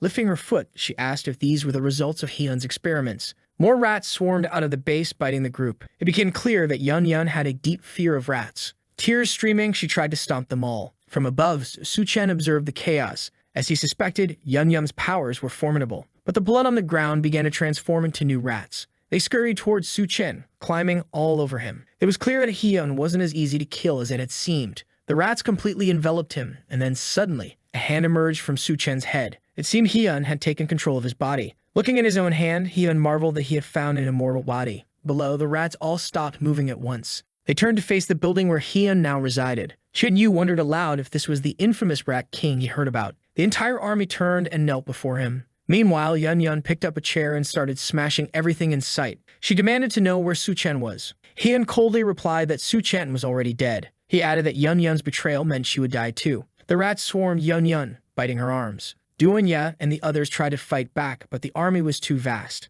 Yun collapsed, being overwhelmed and devoured. Hyun celebrated, claiming his army was perfect. But then Su Chen's hand burst through Hyun's chest. He commented that it had taken some time to find the crystal. Hyun, bewildered, asked how Su Chen was still alive after being completely devoured. Su Chen simply tore him in half and stepped out from his remains. As Hyun gasped, saying it was impossible, Su Chen held the crystal in his hand, declaring that the core now belonged to him. But more and more rats emerged from the sewers, swarming and attacking everyone. Yu warned that at this rate, none of them would make it out alive. The bearded man tried to block an entrance, but a rat grabbed his leg. Before he could react, he was slammed to the ground and dragged into the sewer. Yu shouted for his brother, but the man told them to forget about him and focus on surviving. He was dragged into the darkness, the rats sealing the entrance behind him. The former ally of Captain Gu realized it was impossible to save him. Yu noted that there were far too many creatures for them to handle. Mio Yuan's body was also reaching its limit. The effects of the drug he'd taken were wearing off, leaving him too weak to attack. Meanwhile, Yun's stomach was growling. She needed food to maintain her giant form. While Duan was already exhausted from using her powers repeatedly, seeing the creature above,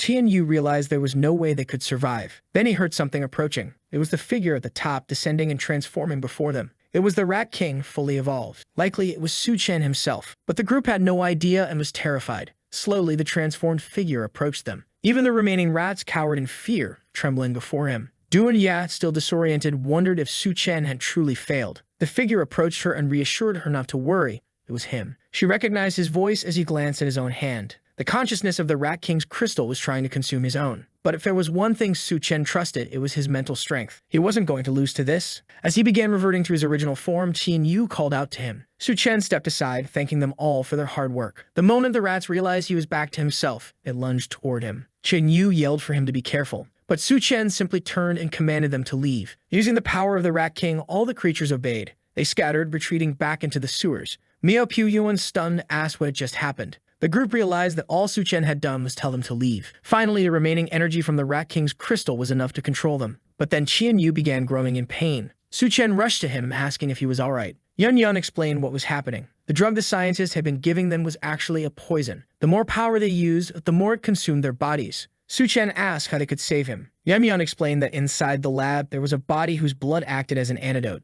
Without hesitation, Su Chen headed to the lab. Standing before the door, he felt an intense pressure. As he opened it, it felt as though he were stepping into a black hole. Something strange brushed against his foot, and he questioned the sensation. It felt as though he had passed through a portal made of mental energy. He stopped abruptly, knowing there should have been a corpse there. But instead, something else was waiting. A planetary scientist greeted him, saying he had finally arrived. She turned and called for her classmate Liu. Confused, Su Chen looked to the side and saw his reflection displaying a different image. It was as if he were trapped inside an illusion. He had no idea why this was happening. Whatever it was, he needed to wake up quickly. The girl turned back to him, inviting him to sit. Su Chen began wondering if he was inside Liu Hyun's memories. Suddenly, she opened her coat, and he asked what she was doing. She explained that the lab was very stuffy, and she needed some air. He asked how the progress was going. She responded by asking if he knew anything about Saculina, a parasitic organism typically found in crabs. She explained that it was one of the most fascinating parasites because rather than killing its host, it lived symbiotically with it and even protected it. She massaged his shoulders, marveling at the concept. Placing a hand on his abdomen, she remarked that she never imagined her classmate Liu was so smart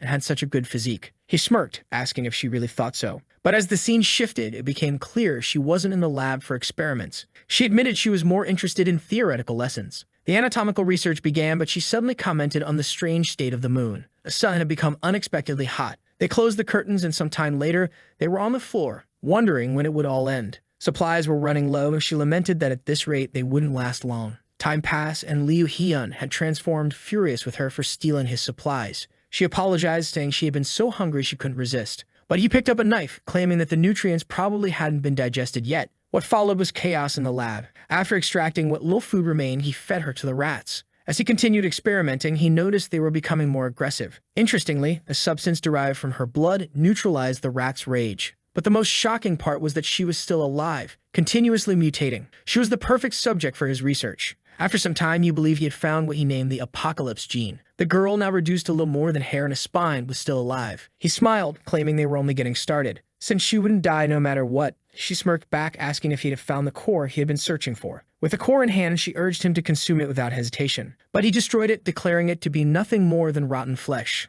The scientist questioned how he realized it wasn't the real core. Su Chen responded that if it had been the true core, she would already be dead. Back in the present, she remarked how impressive it was that he had broken through her illusion. Calm anger, she exclaimed that she had finally gotten so close. Su Chen placed his hand on her head, saying he was going to find the core in her brain. She screamed, begging him to stop, saying she was just a poor woman hurt by others. She offered to give him her power if that's what he wanted. But Su Chen replied that he knew consuming her flesh would cause his consciousness to be stolen. He pressed his hand down despite her pleas, and an explosion occurred. Her body began to disintegrate, leaving behind a crystal that Su Chen was sure was the real core this time. However, he wondered how he would obtain her blood now that she had dissolved. Given the amount of research they had conducted, he was certain there had to be some stored elsewhere in the lab. As she faded away, she still smiled. The virus had created connections within its host, taking control of the body and all behavior. In the end, it turned the person into a complete slave. The scene shifted back to the city. The floodwaters were finally receding. People were urged to keep moving and not stop. Duanya had changed her clothes, though danger was still ever present.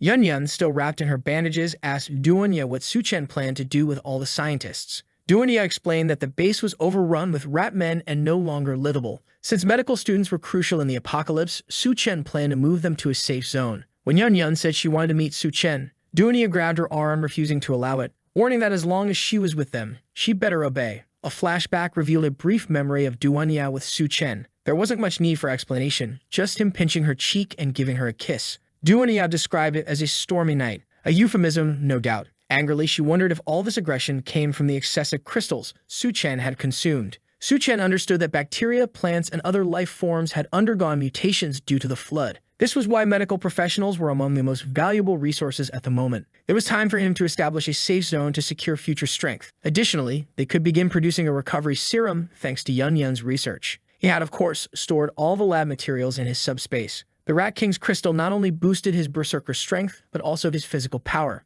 It had even granted him ice abilities. Though he could only produce small crystals for now, he was confident this would evolve over time. Chen Yu suddenly asked about a strange noise nearby. One of Su Chen's new abilities, mental perception, allowed him to detect heat signatures within 30 meters, just as monsters located humans. Miao Piu Yuan pointed upward, telling everyone to look. A woman was suspended by her arms in the middle of the street. Everyone wondered who could have done such a thing. One of the girls recognized her as Hu, a former roommate. She begged for someone to save her. A man stepped forward, saying he'd get her down. But Su Chen warned him not to meddle in others' affairs. The girl protested, asking why he was so cold as to let her die. She questioned whether he was even human. She declared that none of them were real men, and she would stay and save Hai Hai herself. The two moved closer, ordering the ropes to be cut. Another man approached to untie the ropes, reassuring her they'd get her down. But suddenly, a spear struck one man through the chest and another through the back. They were shocked as figures leaped from nearby buildings. It became clear they had walked into a trap. Transformed men surrounded them. One of the men licking the girl's face remarked that such a beautiful face would help lure more people. He grabbed her thigh, saying he'd have some fun before stringing her up. His friend protested, but a blade had already struck him. The monster said that prey must accept their fate of being consumed. As the girl screamed, the man declared the hunt a success. From a distance, Su Chen's group heard her cries. They asked if it was the girl they'd seen earlier. Su Chen confirmed it, warning that no one was safe here. At that moment, they were surrounded by devourers. The group looked around, trying to locate them. But Su Chen said it was the perfect opportunity to test his latest ability. With his corpse control ability, he summoned the bodies of the unconscious dead. Zombies began to rise behind the transformed men. But for those who still retained their minds, it was easy to tear the zombies apart and hurl them away. Su Chen noticed the group trying to escape. The attackers leaped from the building, saying they wouldn't let them get away. But Su Chen stayed behind, declaring that the ones who would escape were his group. One of the attackers, confused, commented that it seemed someone was eager to die. Su Chen simply replied that it was a shame devourers didn't have crystal cores. At that moment, the zombies surrounding the attackers closed in on them again. A short time later, at the Reshing safe zone, Su Chen's group arrived and someone shouted, questioning who dared to invade Reshing. It was Du Wanyad and Yun Yun, nearly exploding with frustration, declaring they had come from the University of Science and Technology. Suddenly, a man wielding an axe leaped down in front of them. He glared at the women, warning that no trash was allowed in this place and they should leave. Duania activated her power, demanding to know who gave him the authority to deny her entry. The man seemed affected but struck his own head, smirking that she had a few tricks. He lunged at her, calling her useless garbage. Xiaofeng intervened, raising his hand to stop him. He addressed Captain Su, saying these people were only seeking refuge and there was no need to attack them. The man argued that ordinary people couldn't survive the devourer-infested areas, so they must be infiltrators. At that moment, Su Chen stepped forward, stating that if that was their attitude, he would have to take these numerous doctors to another safe zone. Hearing about a group of doctors, the axe-wielding man's demeanor shifted to excitement, as doctors were a rare and critical resource for survival. Xiaofeng recognized Su Chen and turned to the captain, assuring him that he knew these people and they were not allied with the devourers. In the background, others urged the captain to accept the group since they had so many doctors. Reluctantly, the captain agreed, but he warned Xiaofeng that if these doctors failed to help anyone, Xiaofeng would bear the consequences. Inside the base, as they walked through the base, Xiaofeng apologized to Su Chen, explaining that the captain had been irritable lately. He added that the doctors had arrived just in time as they had some strange patients urgently needing treatment. They removed a cloth covering a girl's body, revealing her covered in strange mushrooms. Yun Yun, confused, asked what was happening. Xiaofeng explained that no matter how many times they cut the mushrooms, they grew back, leaving the girl weaker and weaker. Su Chen explained that after the floods, plants had also begun mutating. This was likely a fungal mutation that had adapted to humans. Duanyi remarked that the girl was being used as a nutrient source. Yun Yun volunteered to inform the others so they could start developing a treatment. Su Chen realized this was only the beginning of plant evolution. Soon, plants would reach the point of actively attacking humans. At that moment, devourer tribes would seize the opportunity to use people as a form of livestock. This was why Su Chen needed to establish a secure zone and prepare before it was too late. Chaos in the base. In the middle of the base, a man driving a car recklessly mowed people down. Bystanders warned others to stay out of the young lord's way. He fired his gun wildly, shouting for the peasants to move aside. Su Chen, witnessing the scene, questioned why no one was stopping him. Xiaofeng explained that the base's main teams had disbanded. Su Chen asked if it was due to the influx of chaotic refugees. Xiaofeng confirmed, adding that the young lord was the son of a city leader and had been doing as he pleased since the beginning. No one could expel him, which was why the base struggled to function. The young lord spotted the newcomers and, delighted, maneuvered his car toward them. He stopped in front of Yun Yun, inviting her to join him for food and fun. Yun Yun stood up, claiming she was starving and needed him to carry her. The young lord grinned, thrilled to oblige. Xiaofeng warned Zhang he not to touch her, but the young lord spread his arms, saying he was ready for her. Yun Yun smiled mischievously, telling him to prepare himself. She jumped, stepped on the car's wheel, and launched herself into the air. The young lord, hearts practically popping out of his eyes, eagerly anticipated his fun. But then Yun Yun activated her ability, growing massive in size. He barely managed to dive aside as her enormous form crashed down, completely crushing the car. Yun Yun landed awkwardly, sprawled on the ground, but the car was utterly destroyed.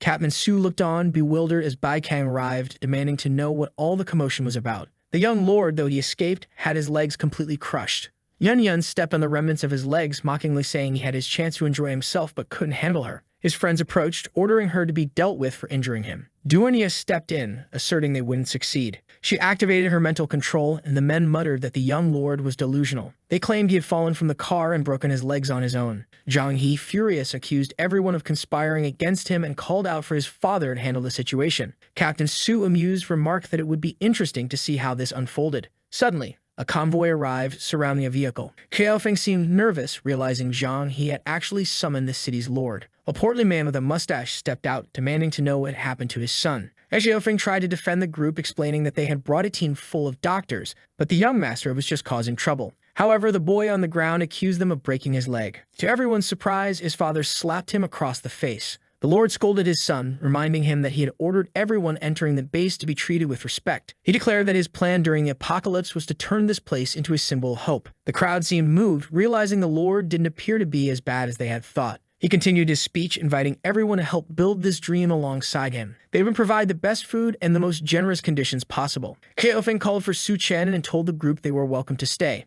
But when they turned to look for Su Chen, he had already disappeared. Around a campfire in the forest, someone asked why they weren't staying in the city. Du and Ya, skeptical, wondered if the lord wouldn't seek revenge for his son's broken leg. Yun Yun chimed in, suggesting they all sleep together in the forest that night. She teasingly told Duanya it was her first time and she'd need help falling asleep. Duanya simply replied that she might not even be able to sleep tonight. Confused, Yun Yun asked where all this energy was coming from. Su Chen interrupted, telling them to stop imagining things as someone was approaching. A group hidden behind the trees emerged, armed, asking if they really thought they'd get away with breaking the young master's leg. Su Chen explained that he had handled it that way because he didn't want to destroy the entire city. Two men stepped forward, laughing at the absurdity of his claim. One of them stopped laughing when he was instantly vaporized by a single punch. The bald man panicked and ordered his group to open fire. But in the blink of an eye, Su Chen darted through them, leaving cuts across their chests. Pointing his sword at the bald man, Su Chen warned him to speak quickly if he wanted to live. The man revealed a secret. The city lord had a deal with the nearby devourers.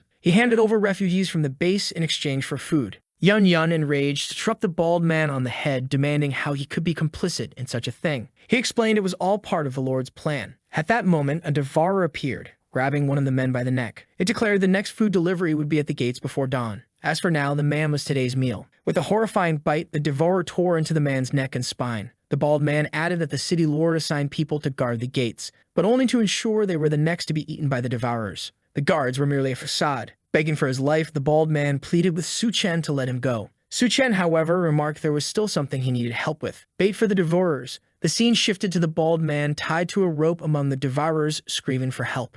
Devourers approached, questioning who had tied him there. One of them dismissed the question and suggested they simply eat him. When the bald man tried to reveal who had set him up, a devourer punched him in the stomach, declaring him the next meal. Suddenly, a giant figure loomed over them, chastising the devourer for breaking her new toy. It was Yun Yun who grabbed one of the devourers, announcing that he would be next. From the top of a nearby building, someone took aim at the devourers. Su Chen warned the group that these creatures had heads so tough even bullets wouldn't penetrate. Someone fired a sniper shot to test this claim. 3 bullets hit a devourer's head in rapid succession, causing it to explode. Another devourer struggled to break free from Yun Yun's grip, but Su Chen dispatched another from behind. As Su Chen turned, he punched yet another devourer, causing it to explode. In an abandoned mansion, after the night's hunt, the group settled in an old mansion. Su Chen prepared a bed, and Duanya questioned why he was so intent on securing that specific base. She suggested they could establish a safe zone elsewhere instead of getting involved in so many conflicts. Su Chen explained he couldn't afford to waste time. He needed someone like He Sheng to manage the base for him. Yun Yun appeared, asking why they had started without her. She had changed clothes, though ironically, her new outfit seemed even skimpier than her usual one. It was easy to imagine what would happen next.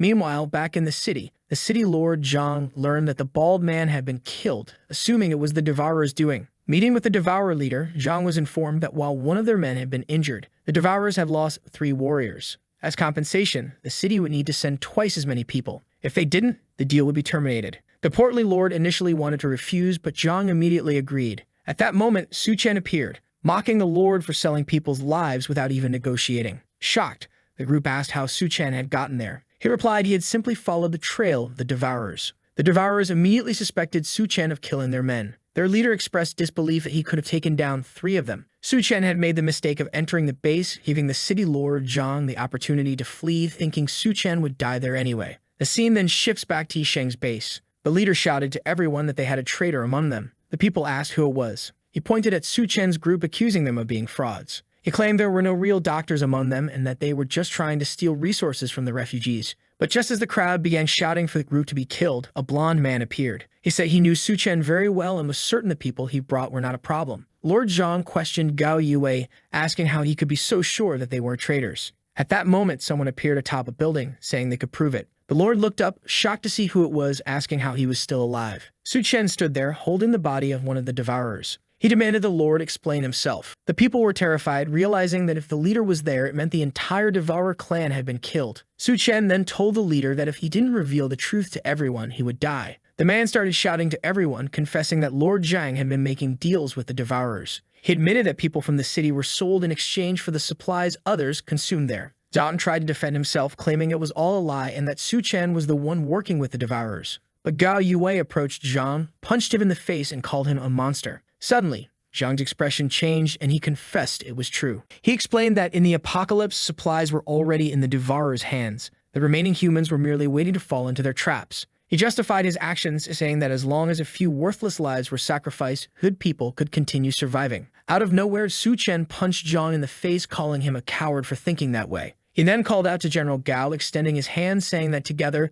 they could build a base that truly belonged to humanity. In his past life, after traveling to many places, Su Chen had finally found a base like that. It was like a paradise where there were no class divisions and no one went hungry. It was all thanks to its creator, Gao Yue. However, at this moment, Gao had yet to take control of the place or decide to build his own base. That was why things were still in such a state. All Su Chen had done was speed up the process. Bai Kang commented that building a base was an extremely difficult task. Someone nearby added that if they truly wanted to do things their own way, they couldn't live under someone else's roof. Zhang stood up and asked if they really thought they were a band of heroes, saviors with lofty dreams. He warned that outside the city, beasts dominated everything. This city was the only place that guaranteed basic food and at least a minimum level of safety. His son suggested letting them leave, confident they'd come crawling back after suffering enough. Some members of the group hesitated, saying they didn't want to leave because it was too dangerous outside. Zhang turned to those people, saying that anyone who wanted to follow Su Chen's group could leave as he was feeling generous. Sitting atop the Devourer leader's body, Su Chen remarked that food was never the issue.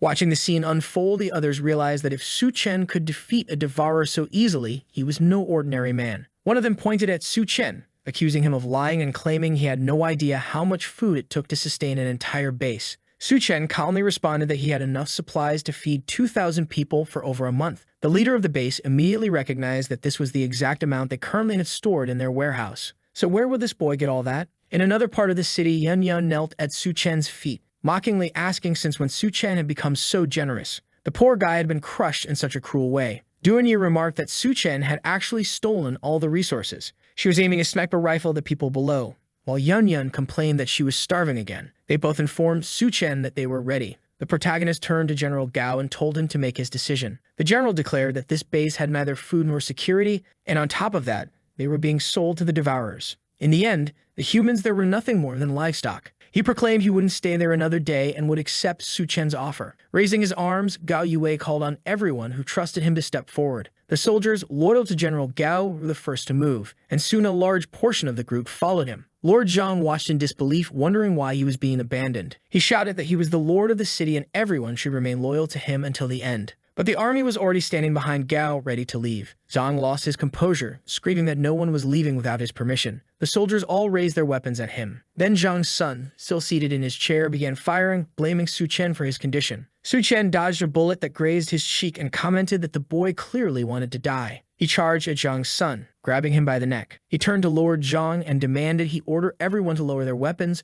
or his son would die right there. After a moment of hesitation, Zhang told everyone to stop aiming at Su Chen. Su Chen turned to Gao, instructing him to lead the people away, saying he would handle the rest. Hearing this, Zhang turned to Su Chen and said that once the refugees were gone, he should release his son and everyone would leave alive. However, on a rooftop, a sniper had taken aim. Su Chen relayed the sniper's location to Duanya. Her sharp aim took care of him in one shot. As soon as Zhang heard the gunshot, he realized his plan had failed. Su Chen grabbed Zhang's son and tossed him back, stating he would fulfill his part of the deal. But Su Chen asked one final question. What does human flesh taste like? Zhang, confused, pulled his son closer to check what had happened. That's when he realized Su Chen had placed a grenade in his son's mouth. With an explosion, both were blown apart, leaving only Zhang holding a severed arm. In the end, Zhang was also revealed to be a devourer. He vowed to kill Su Chen. The two women approached Su Chen, telling him they could leave now. Su Chen knew Zhang was a devourer from his previous life, but for now, to avoid harming the other survivors, he warned Zhang that next time he wouldn't be so lucky. In another part of the city, while observing a building, someone mentioned that this was the place Su Chen had said held supplies. It was Sun and his army, whose mission was to eliminate the devourers and bring back the resources to their base. But as soon as Sun's troops entered, they were shocked. The devourers in that place were already dead. Shortly after, they had loaded their trucks with the supplies the devourers had been hoarding. Sun celebrated the success, but was also confused, wondering why the trip had been such a waste of the entire army's time. Someone mentioned hearing that Su Chen had received an important mission. Sun began to wonder about that handsome boy and what he was really up to. Why is he trying to compete with him? At an antenna in another part of the city, Yun Yun asked Duan why that idiot captain hadn't returned yet. Duan told her not to worry, saying that Su Chen had already killed the devourers in that area, so the others would survive. Yun Yun replied that they would still need to stay for the soldiers to deliver supplies to the survivors. At that moment, Duan noticed the truck arriving, but she commented that it would be difficult to use mental powers to hide Yun Yun entirely. Sun introduced himself to Gao Yui and informed him that the resources had been collected. The captain asked if it was true about the supplies. Sun confirmed, saying Su Chen hadn't deceived them and had gathered enough to save everyone. Go Yui praised Su Chen as a savior, but Sun dismissed him, saying he was just a pretty boy tricking people. Suddenly, another man in a gray shirt appeared. Sun informed the general that they had detected another devourer tribe near the southern hospital. Captain Sun saw this as the perfect opportunity to show everyone who the real savior was. In another part of the city, someone asked if they were really going to attack the military base. Bai Kang said the base surely had important resources, but so many people had died there, it was likely a trap filled with mutants. Su Chen told them not to worry and to just take him there. He'd handle the rest. Bai Kang replied that they'd need a car, and that the place might still be submerged. Su Chen said getting a vehicle was easy, and one appeared right in front of them. Before they could process what happened, he got in and told them to move quickly. The car sped through the city. Elsewhere, a group of men was trying to drain water from a location, but no matter how much they pumped, the place wouldn't empty. A transformed man with a bandana ordered them to bring some useless items to use as bait for the creatures. The items turned out to be humans, who were thrown into the river. The man with the bandana said the aquatic ghouls would now be busy, making it the perfect chance for them to be rewarded with one of the Lord's women. One of the men stepped forward, saying he wanted food along with a woman. Priorities right, survival first. This submerged base was where Su Chen and his group were heading. Xiao Feng mentioned that the army likely already knew about the ammunition and weaponry stored there. Bai Kang told Su Chen to follow her, as she knew an easier underwater path to the base. They began swimming toward the depths of the base, but something caught Bai Kang's attention. Looking to the side, she saw a multitude of eyes watching her. Startled, she tried to cover her mouth but ran out of air. Su Chen grabbed her arm and told her not to be afraid. He pulled her close and shared some oxygen with her. But when he looked around, the ghouls were already approaching. Su Chen pulled her closer, and she instinctively clung to him. However, when she glanced behind him, she was confused about what was happening. Seeing Su Chen's eyes, she wondered if it was some kind of power he had. Holding her by the waist, he told the creatures to prepare for the hunt. Strangely, some of the creatures started breaking free from the illusion and attacked him. He easily blocked the attacks and told the others to head straight into the base. Taking the opportunity, they swam forward and managed to emerge from the water. Both were shaken, wondering how a human could control the ghouls. Su Chen emerged from the water holding a white core in his hand. He commented that the chances of finding anything worthwhile there were very low. Bai Kang, however, seemed impressed, saying something like that was extremely rare. Xiao Feng knew that the white core didn't grant abilities but could significantly strengthen a person. Nearby, what looked like a golden tabby cat suddenly jumped, snatched the core from Su Chen's hand, and darted off through the group. Bai Kang remarked that the base used to employ cats to control rats,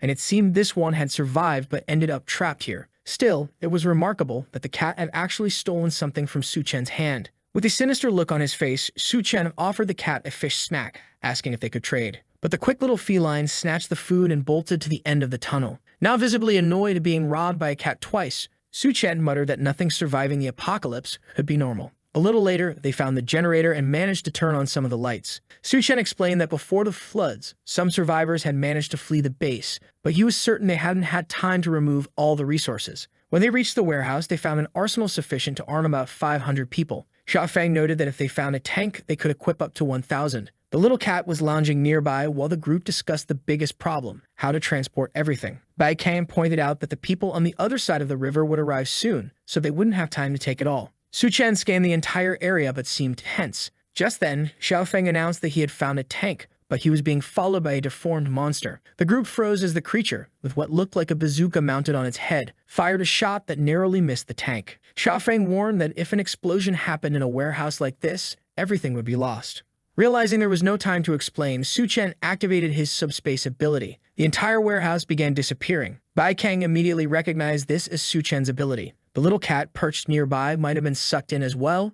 It was hard to tell. Within seconds, the warehouse was completely empty. Xiao Feng jokingly asked if Su Chen could store the monster too. Su Chen explained that living things couldn't be stored in subspace. Bai Kang suggested distracting the monster so Su Chen and Xiao Feng could escape. But Su Chen pulled her back despite her insistence. She argued that since he had the warehouse ability, it was more important for him to survive. The creature prepared another shot as Su Chen leaped and dodged. Still confident, Bai Kang continued to insist, but Su Chen told her to stop interfering and joined Xiao Feng, assuring her he would kill the beast. Reluctantly, she ran off, warning him not to die. The monster and Su Chen were now face to face. Even in his past life, Su Chen couldn't recall seeing anything like it. But to him, it was irrelevant. He was only here for the core. Outside the base, the rest of the group was looking back, hearing strange noises. One of the men told the leader that something was clearly happening inside. The water level was rapidly dropping, likely because the explosion had created a breach. The leader realized someone had entered the base before them. As he began giving orders, the group became distracted, mentioning their craving for rabbit meat. A peculiar little creature, not the least bit friendly, was lurking behind the bushes,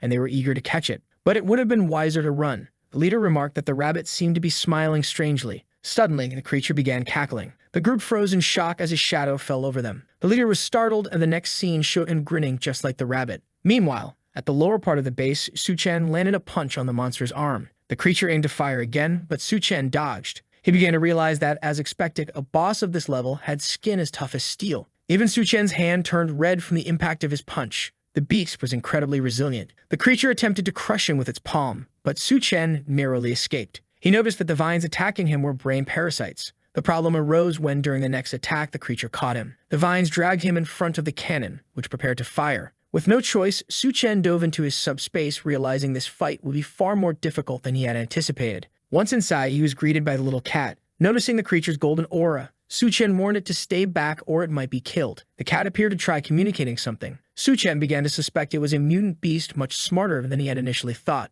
Meanwhile, amidst the rubble of the base, Bai Kang was searching for Xiao Feng. When Xiao Feng shouted that he was fine, the camera instead focused on a shot of Bai Kang from behind. This was because Xiao Feng was still buried beneath the rubble, and it was unclear where he actually was. "I forgive you, artist," Bai Kang muttered. But then she heard a laugh and turned to see who it was. It was the big man from earlier, asking how they had managed to open the door. Bai Kang noticed something was wrong.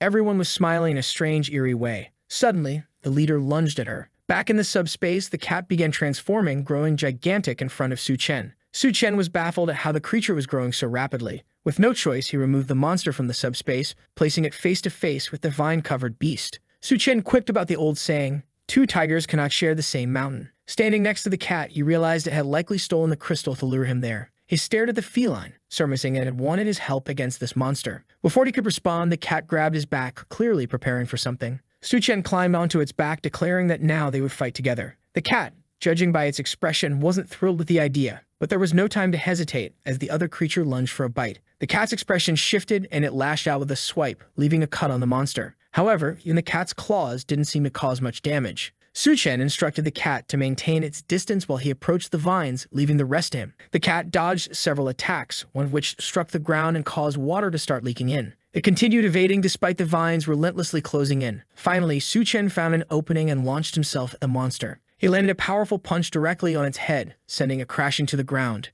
The cat was visibly impressed by Su Chen's strength. The monster began to rise but was trembling all over. Together, they kept up the pressure, attacking it from all sides. After a series of blows, the creature's head finally cracked and the crystal fell to the ground. The cat was already grinning, ready to snatch the prize. But Su Chen, anticipating this, grabbed the crystal mid-air, declaring it his. The cat seemed ready to complain, but Su Chen was already preparing to consume it. Meanwhile, the walls around them started collapsing and water began flooding in. Seeing this, Su Chen realized the entire area would soon be submerged. But then he noticed something amusing. The so-called legendary cat seemed to have a fear of water. Su Chen grabbed the little cat by the head and said that if it was afraid, it could leave with him and escape this place. The creature responded with a resolute no, so Su Chen tossed it back into the water. The cat quickly scrambled back and clung to Su Chen's arm. Su Chen picked it up again and asked if it changed its mind. The poor thing seemed to realize it didn't have much of a choice. Meanwhile, Bai Kang, or at least a good portion of her, was fighting off the strange group of men. Despite her efforts, it seemed none of them were dying. Trapped beneath rubble and inside the tank, she realized escaping might be her only option.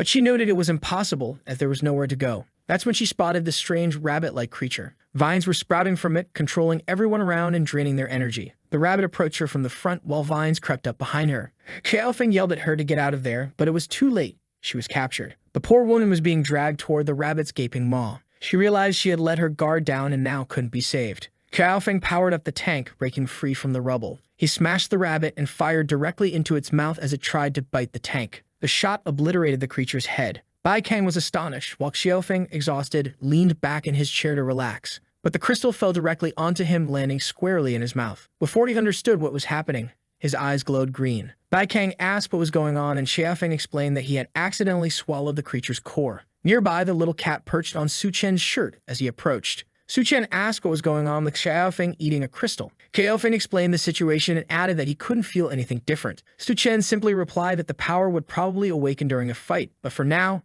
they needed to leave. Ever the cautious one, Bai Kang noticed the little cat and questioned Su Chen if he really intended to keep such a thing in the apocalypse. Outside, women were still being tied to poles. The monsters had obviously captured them for unspeakable purposes. Suddenly, they heard the sound of a car approaching from behind. Someone stepped out, and the monsters, annoyed, demanded to know who dared interrupt their fun. While Su Chen played with the little cat, Bai Kang asked if it was really safe to let Xiaofeng handle this situation so soon after their last fight. Su Chen assured her not to worry, saying he'd keep an eye on him. If this was the same person from his past life, he'd manage just fine. For Xiaofeng, the best way to awaken his powers now was to put himself in danger. Suddenly, 3 devourers leaped toward him. They unleashed a flurry of attacks, but nothing happened. Bai Kang, however, looked worried, commenting that at this rate, he might actually die. One of the devourers, puzzled, noticed his attacks weren't having any effect. Xiaofeng revealed it was because he was absorbing the energy from their punches. The monsters lunged at him again, attempting to strike. But Xiaofeng, unfazed, called it persistence and activated his energy-draining ability. He began absorbing their strength, leaving the monsters confused as to why their powers seemed to be dwindling. Su Chen observed, noting how fitting this ability was for Xiaofeng. Suddenly, he sensed something approaching. A hammer came spinning through the air, slicing through the necks of all 3 monsters.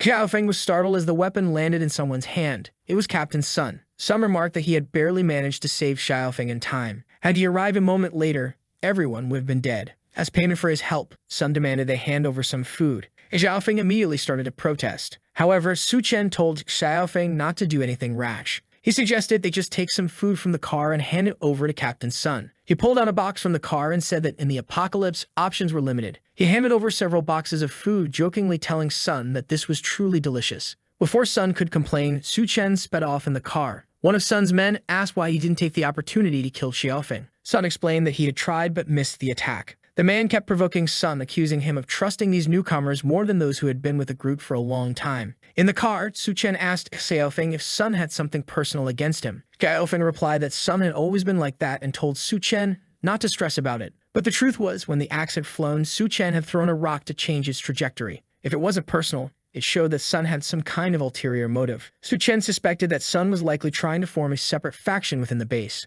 and something like that couldn't be allowed to happen. Back at the construction site, the giant Yun Yun was helping to build the walls. She asked if there was anything else they wanted her help with since she needed to eat a lot. The workers reassured her not to worry, saying the best part of all this was ensuring the people's safety. At that moment, she called out to everyone, announcing that Su Chen's car was returning. Already arriving at the base, Su Chen tells his kitten not to scare people. The kitten meows softly and seems calm. Bai Kang comments that the little guy is happy, probably because he hasn't been out in a long time. Su Chen, however, says it's because he fed him a lot, and obviously, no one would do that in an apocalypse. A while later, they show him the warehouse and ask if there's enough space. We then see Gao Yue startled upon discovering that Su Chen has spatial storage abilities. It was necessary to reveal this so he could understand how all those military supplies ended up there. Su Chen explains that these are weapons they found at the base, and now with them they can establish their base securely. Gao Yue asks why Su Chen is revealing his ability. Wouldn't it have been safer to keep it a secret from everyone? However, Su Chen says that now they are all in this together,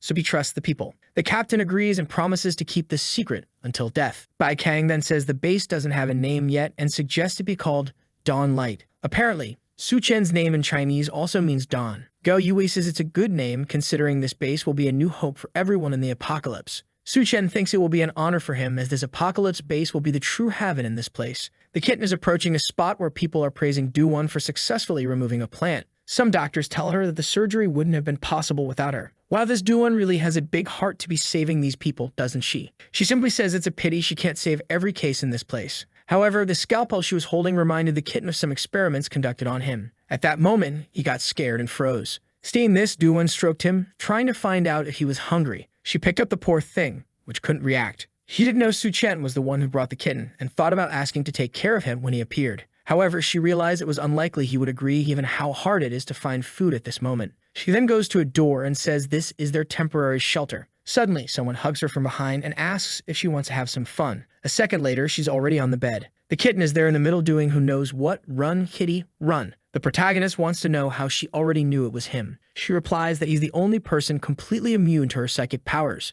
A while later, I don't know what happened, but the kitten is already taking a bath with her. She finds out that Su-chen was the one who named him, and due to the golden patterns on his body, she decides to name him Gold. Wait, I didn't know Su-chen was nearby, but there he is, saying he needs help cleaning the kitten. She changes the subject and asks how the expedition to the military base went. He shows the crystal and says that with it, he'll become a level 2 human. The cat is confused because he remembers seeing Su-chen earlier. However, Su-chen reveals that at that time he only threw it into the storage space. That's because consuming a crystal is dangerous, as many things can happen at that moment. Usually, it provides a lot of energy that needs to be spent. I thought he had already used up the energy, but now that he's transformed, you know what he'll use it on. Meanwhile, the gigantic Yun-Yun was passing by outside. The kitten seems to notice something. It's Yun-Yun looking through the window, wondering why Su-chen didn't call her. Duonia asks Yun-Yun for help, saying she can't handle it alone. Yun-Yun is startled and transforms. Su-chen says she arrived at the perfect time. Both women are lying on the bed, saying it was amazing, right, guys? What are we even reading? Su-chen apologizes, saying he had too much energy because he absorbed many crystals.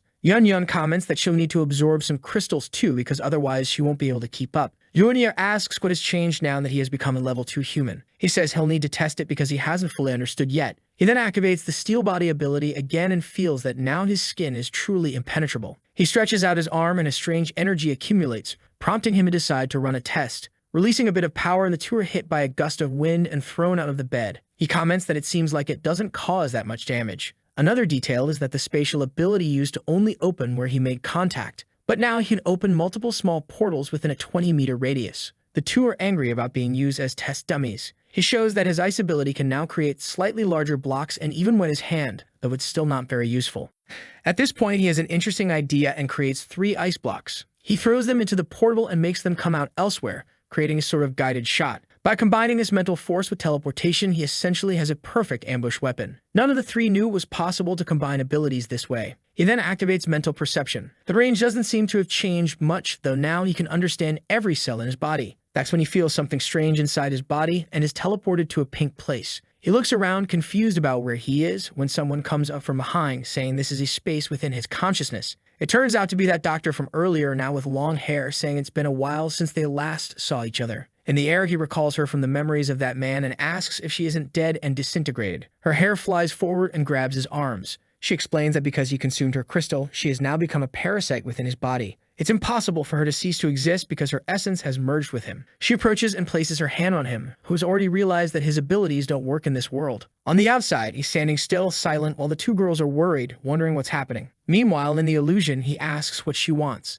She explains that she's been alone in this place for a long time and was eagerly waiting for him to appear. She approaches, saying it's obvious what she's going to do. At that moment, Su-chen realizes there's one ability he can still use. He transforms the ice into a sort of whip and grabs her by the neck. With this, he manages to pull her and appears behind her, saying he won't let her take over his body. She tries to explain that it's impossible with his level of mental strength, but he immobilizes her with those peculiar ropes. She tells him that leaving her trapped there won't kill her consciousness or essence. To this, he responds that he will freeze her and leave her there forever. As she suffers, she says she knows she's not as strong as him. However, this is a space within the consciousness which she controls. A bunch of hair emerges from the ground, and she says if that's the case, she won't lose. A second later, Su-chen is tied up, swaying back and forth. The two stare at each other, and she wants to see who will back down first. He keeps trying to move, but she warns that neither of them will be able to move in that place. Su-chen is now in trouble because he really can't break free from this cocoon. He then says staying in this situation won't help either of them, so they might as well talk. He asks what she wants, and she explains that she just needs to absorb a bit of his abilities to survive. This wouldn't affect him, and he doesn't need to worry because she doesn't have the strength to take over his body. He says he's not very keen on the idea and asks how to remove her from his body. She explains that she needs the power of the abilities to survive, otherwise she'll die. The only other option is for him to find the body of a woman with powers.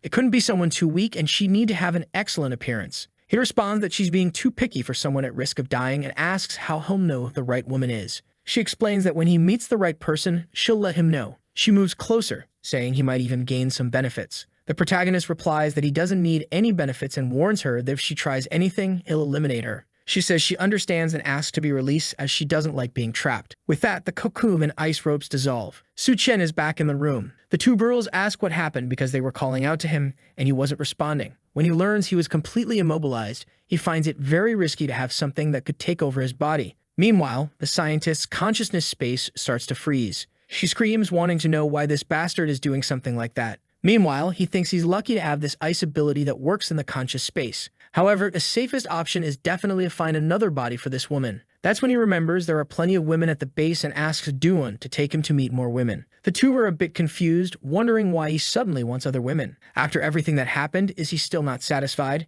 He is a bit embarrassed and says he actually wants to check on everyone's health at the base. While walking through the streets, Duanya explains that they currently have 1,300 members. Over 400 are soldiers responsible for base security and dealing with the Devourer attacks. The rest of the men, along with Yun Yun, are building the barriers and defenses. The women and children are handling mutated plants and logistics. Additionally, they have a hospital area where non-severe cases can be treated. She explains that everyone is working hard and once the walls are built, they can finally rest a little. Su-chen says it's good to know, but he's certain no one will have time to relax. In another part of the base, someone mentions that they urgently need to take over the hospital controlled by the Devourer tribe. It's a meeting among the military, and Ga Yui asks if anyone has a solid plan. A man with gray hair comments that the Devourer base has fewer than 100 members, making it ideal to send Captain Sun's team. But Captain Sun is right on the other side of the table. He says that it was Su-chen's idea to build this base, so where is he during this meeting? Gao Yue tells Sun to watch his words. Without Su-chen, the Dawnlight base wouldn't even exist.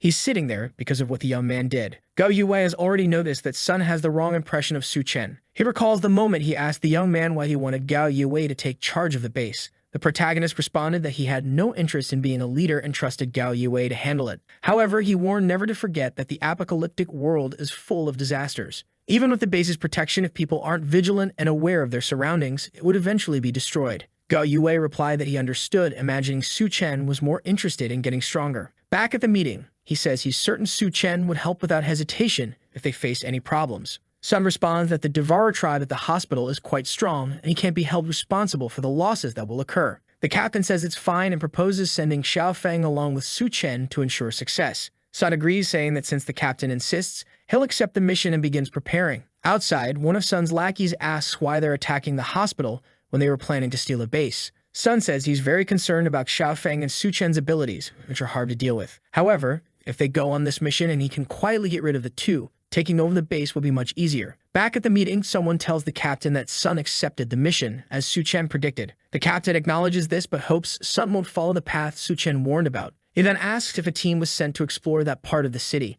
The man confirms and mentions that if Su-chen's information is correct, something big is happening. The scene shifts to the city of He in the refugee zone. Sitting in a tree, Miao Piu Yuan says Su-chen is very strong and could help them get some crystals. However, Chen Wai responds that getting stronger depends on oneself, and besides, Su-chen has already helped them enough. The boy says he understands but complains that they've been fighting many mutated beasts and haven't gained anything, which is frustrating. He then tells his friend to stay quiet. He hides behind a tree and warns that people are approaching, bringing women with them. In front of the base, some men ask who's arriving. A mustached man informs the boss they're delivering the goods.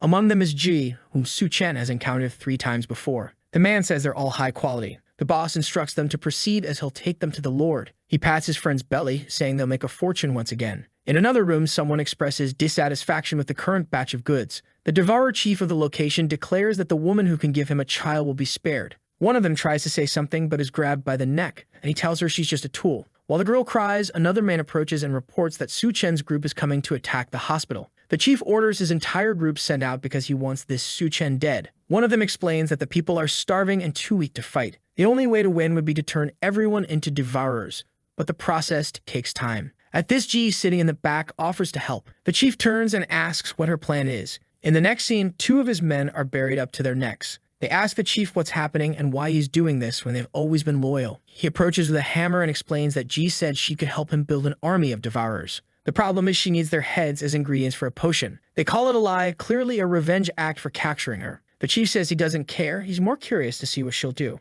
He strikes their heads, sending them flying. We then see a red pool where devourers are throwing all the survivors. Someone pours a green liquid, claiming that this second-generation serum accelerates the devourer process. It's G, now fully adapted to her new surroundings, even wearing a robe and wielding a staff. One of the humans is grabbed by the neck, begging to be released, while another is thrown into the cauldron. G tells them to feel honored. Only a few are selected and qualified to enter the blood pool. Only the strongest heroes can serve the city's lord. As she watches the man drown, she thinks everything terrible that happened to her is Su Chen's fault. Because he destroyed the evolution base, she was captured, enslaved, and suffered immensely. And that's why she'll do everything to make him pay the price. One of the men climbs out of the pool, now fully transformed and looking strange. From behind the wall, Chen Wei observes and realizes they are trying to turn everyone in the city into devourers. Miao Piu Yuan comments that at this rate, over 2,000 people will be used. They climb down knowing they need to pass this information on before their base is annihilated. However, someone appears and remarks that it's a shame. Several devourers are already behind them,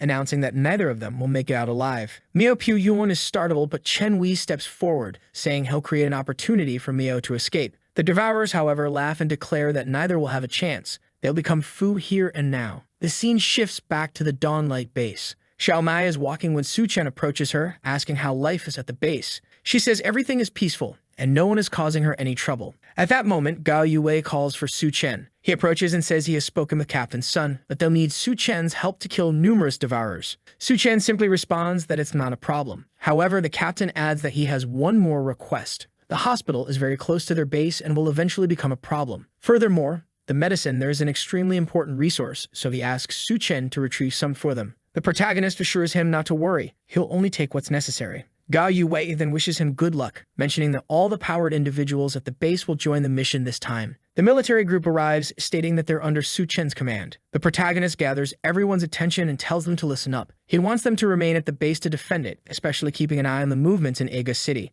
The group looks surprised, perhaps too much so, that he doesn't want their help. But Su Chen knows something very dangerous is about to happen. Back with Chen Wei, the two are surrounded by several devourers. Miao Piu Yuan says they won't make it out alive at this rate. Chen Wei reminds him of all the missions they've been through. Miao Piu Yuan recalls many, considering he's one of the people who has done the most missions. But the devourers taunt them, telling them to stop scheming because both will die here today. Chen Wei charges forward to punch one, yelling for them to disappear. But he's holding something in his hand and throws it into the devourer's eyes. While two of them cover their faces, they try to escape to the side. However, as the boy turns to say something, a spear pierces through his ribs. Chen Wei screams his name, but the leader lifts him up by the spear. He remarks that it's great his meal has arrived at his doorstep, but since he's too scrawny, he'll leave him for his friends. With that, the poor boy is thrown to the devourers, an entire army. The poor kid definitely won't make it out alive. Chen Wei runs to help but is also struck in the back. It seems Miao Piu Yuan has already been torn in half. Fallen to the ground, Chen Wei can only watch as his friend is devoured. He gathers his strength and runs to the riverbank, trying to throw himself into the water. The devourers notice and throw some spears, but he narrowly manages to hit the edge and falls into the water. The monsters, frustrated, curse the boy for escaping when they're starving.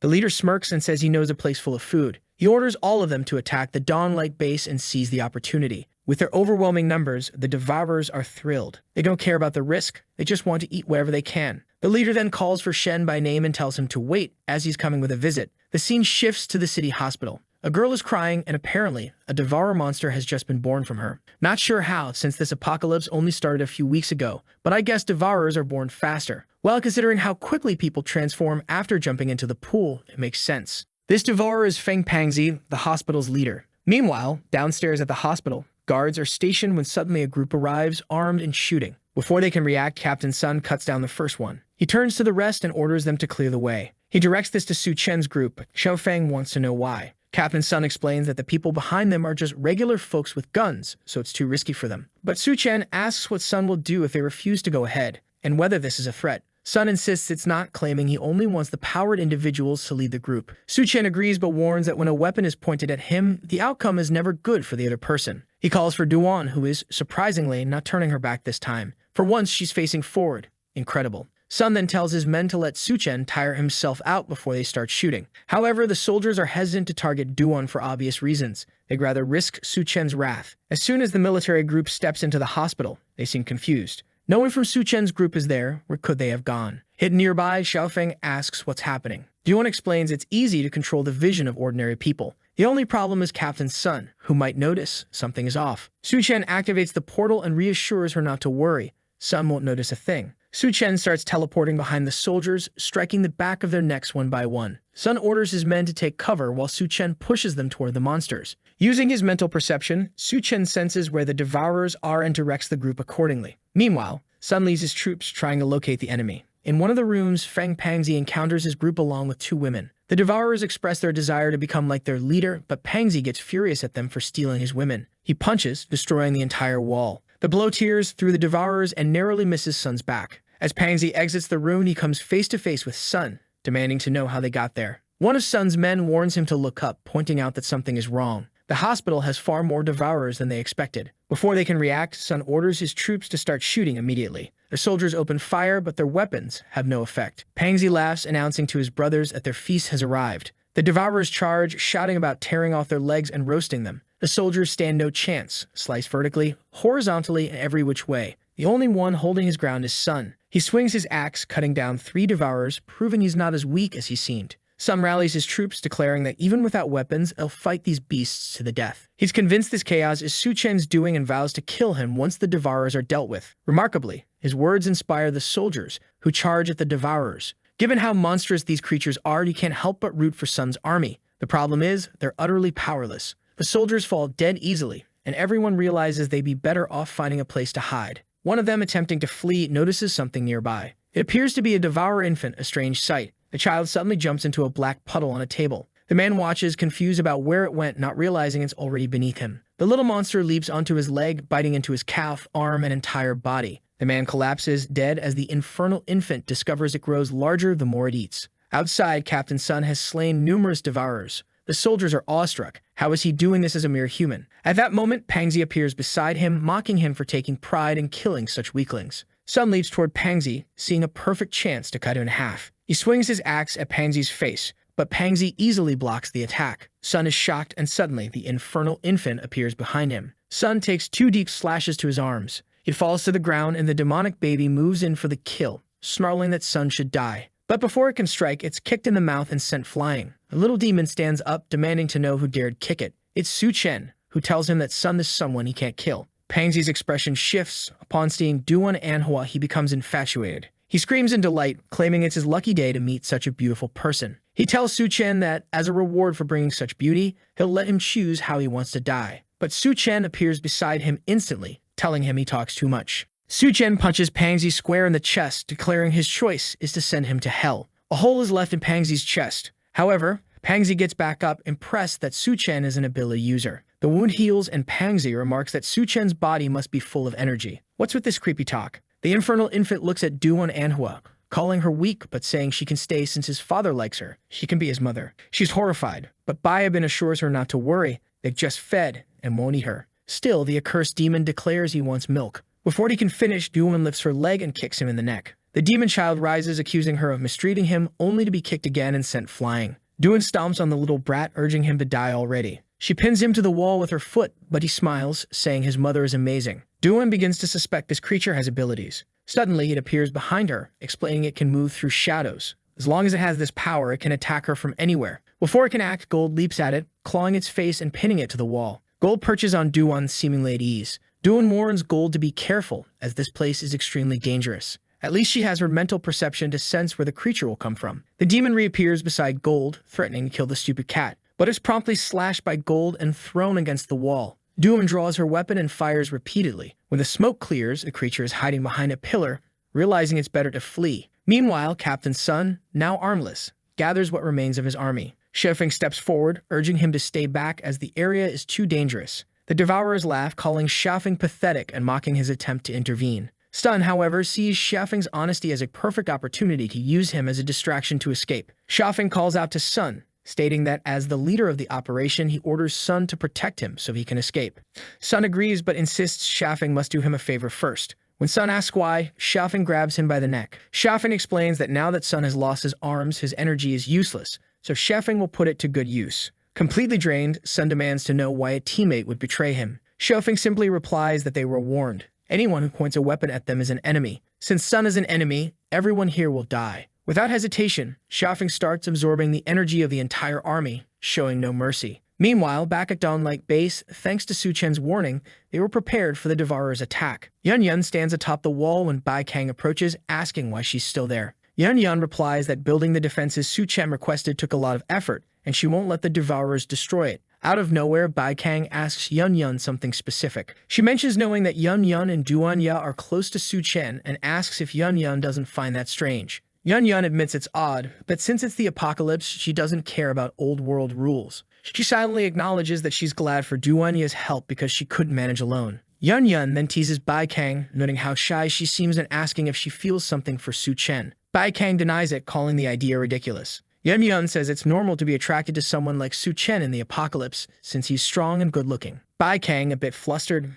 mutters to herself that maybe it's normal then. Just then, someone on the wall points and tells the captain to look. An entire army of Devourers is approaching, far more than they expected. Bai Kang immediately orders the generals to be notified and civilians evacuated. Yun Yun pulls out food from her bag and starts eating. She asked Bai Kang if she plans to abandon the base. Bai Kang replies that of course she doesn't, but securing the civilians' safety comes first. Yun Yun keeps eating, determined not to let the barrier she worked hard to build be destroyed. She retrieves a strengthening potion from her bag, applies it to her arm, and climbs the wall. All but first, Yun Yun declares, leaping off the wall. She tells Bai Kang to organize the troops and ensure no one abandons the base. On the ground, Yun Yun grows enormous, though her clothes somehow remain intact. Grabbing a tree, she challenges the Devourers, warning them they'll go no further. She notices her body is growing even more than usual, likely due to the potion's effects. Now towering like a titan, she confidently declares she'll handle the pests. The Devourer leader laughs, amused by her confidence. The Devourer army advances, scaling roofs like its attack on Titan. Yun Yun smashes those who try to flank her with the tree, sending them flying. Those jumping from the rooftops cling to her arm, but a single swipe reduces them to bloody pulp. Bai Kang watches, impressed by Yun Yun's strength, but aware that even as a giant,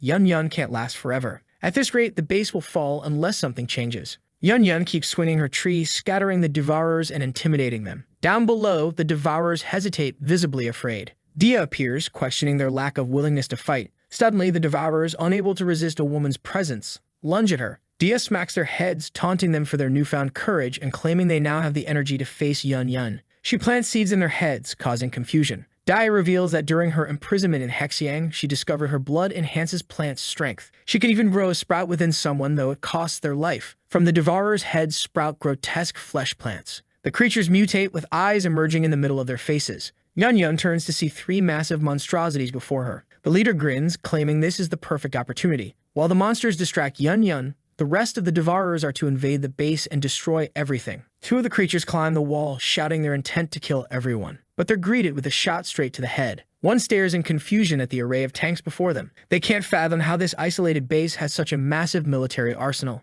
Yun Yun cheers as reinforcements finally arrive. Suddenly, one plant monster shoots a tentacle, grabbing Yun Yun's arm. Another lunges to bite her, forcing her to block with her other arm. She's immobilized as a third approaches from behind. Just as all hope seems lost, a drone flies in and explodes mid-air, blasting the monster away. Bai Kang, perched on a roof with equipment Su Chen brought from the base, controls the drone. Meanwhile, at the hospital, Su Chen battles Pangzi. Despite Su Chen's attacks, Pangzi regenerates, laughing maniacally. Pangzi mocks Su Chen's strength, claiming it's decent but nowhere near his level. As Pangzi moves in to punch, Su Chen's inner consciousness drifts. Inside, the girl asks, where's the like on this video that helps Mamoru make more juicy content for his viewers? Activate the cheeky little bell, and I'm out.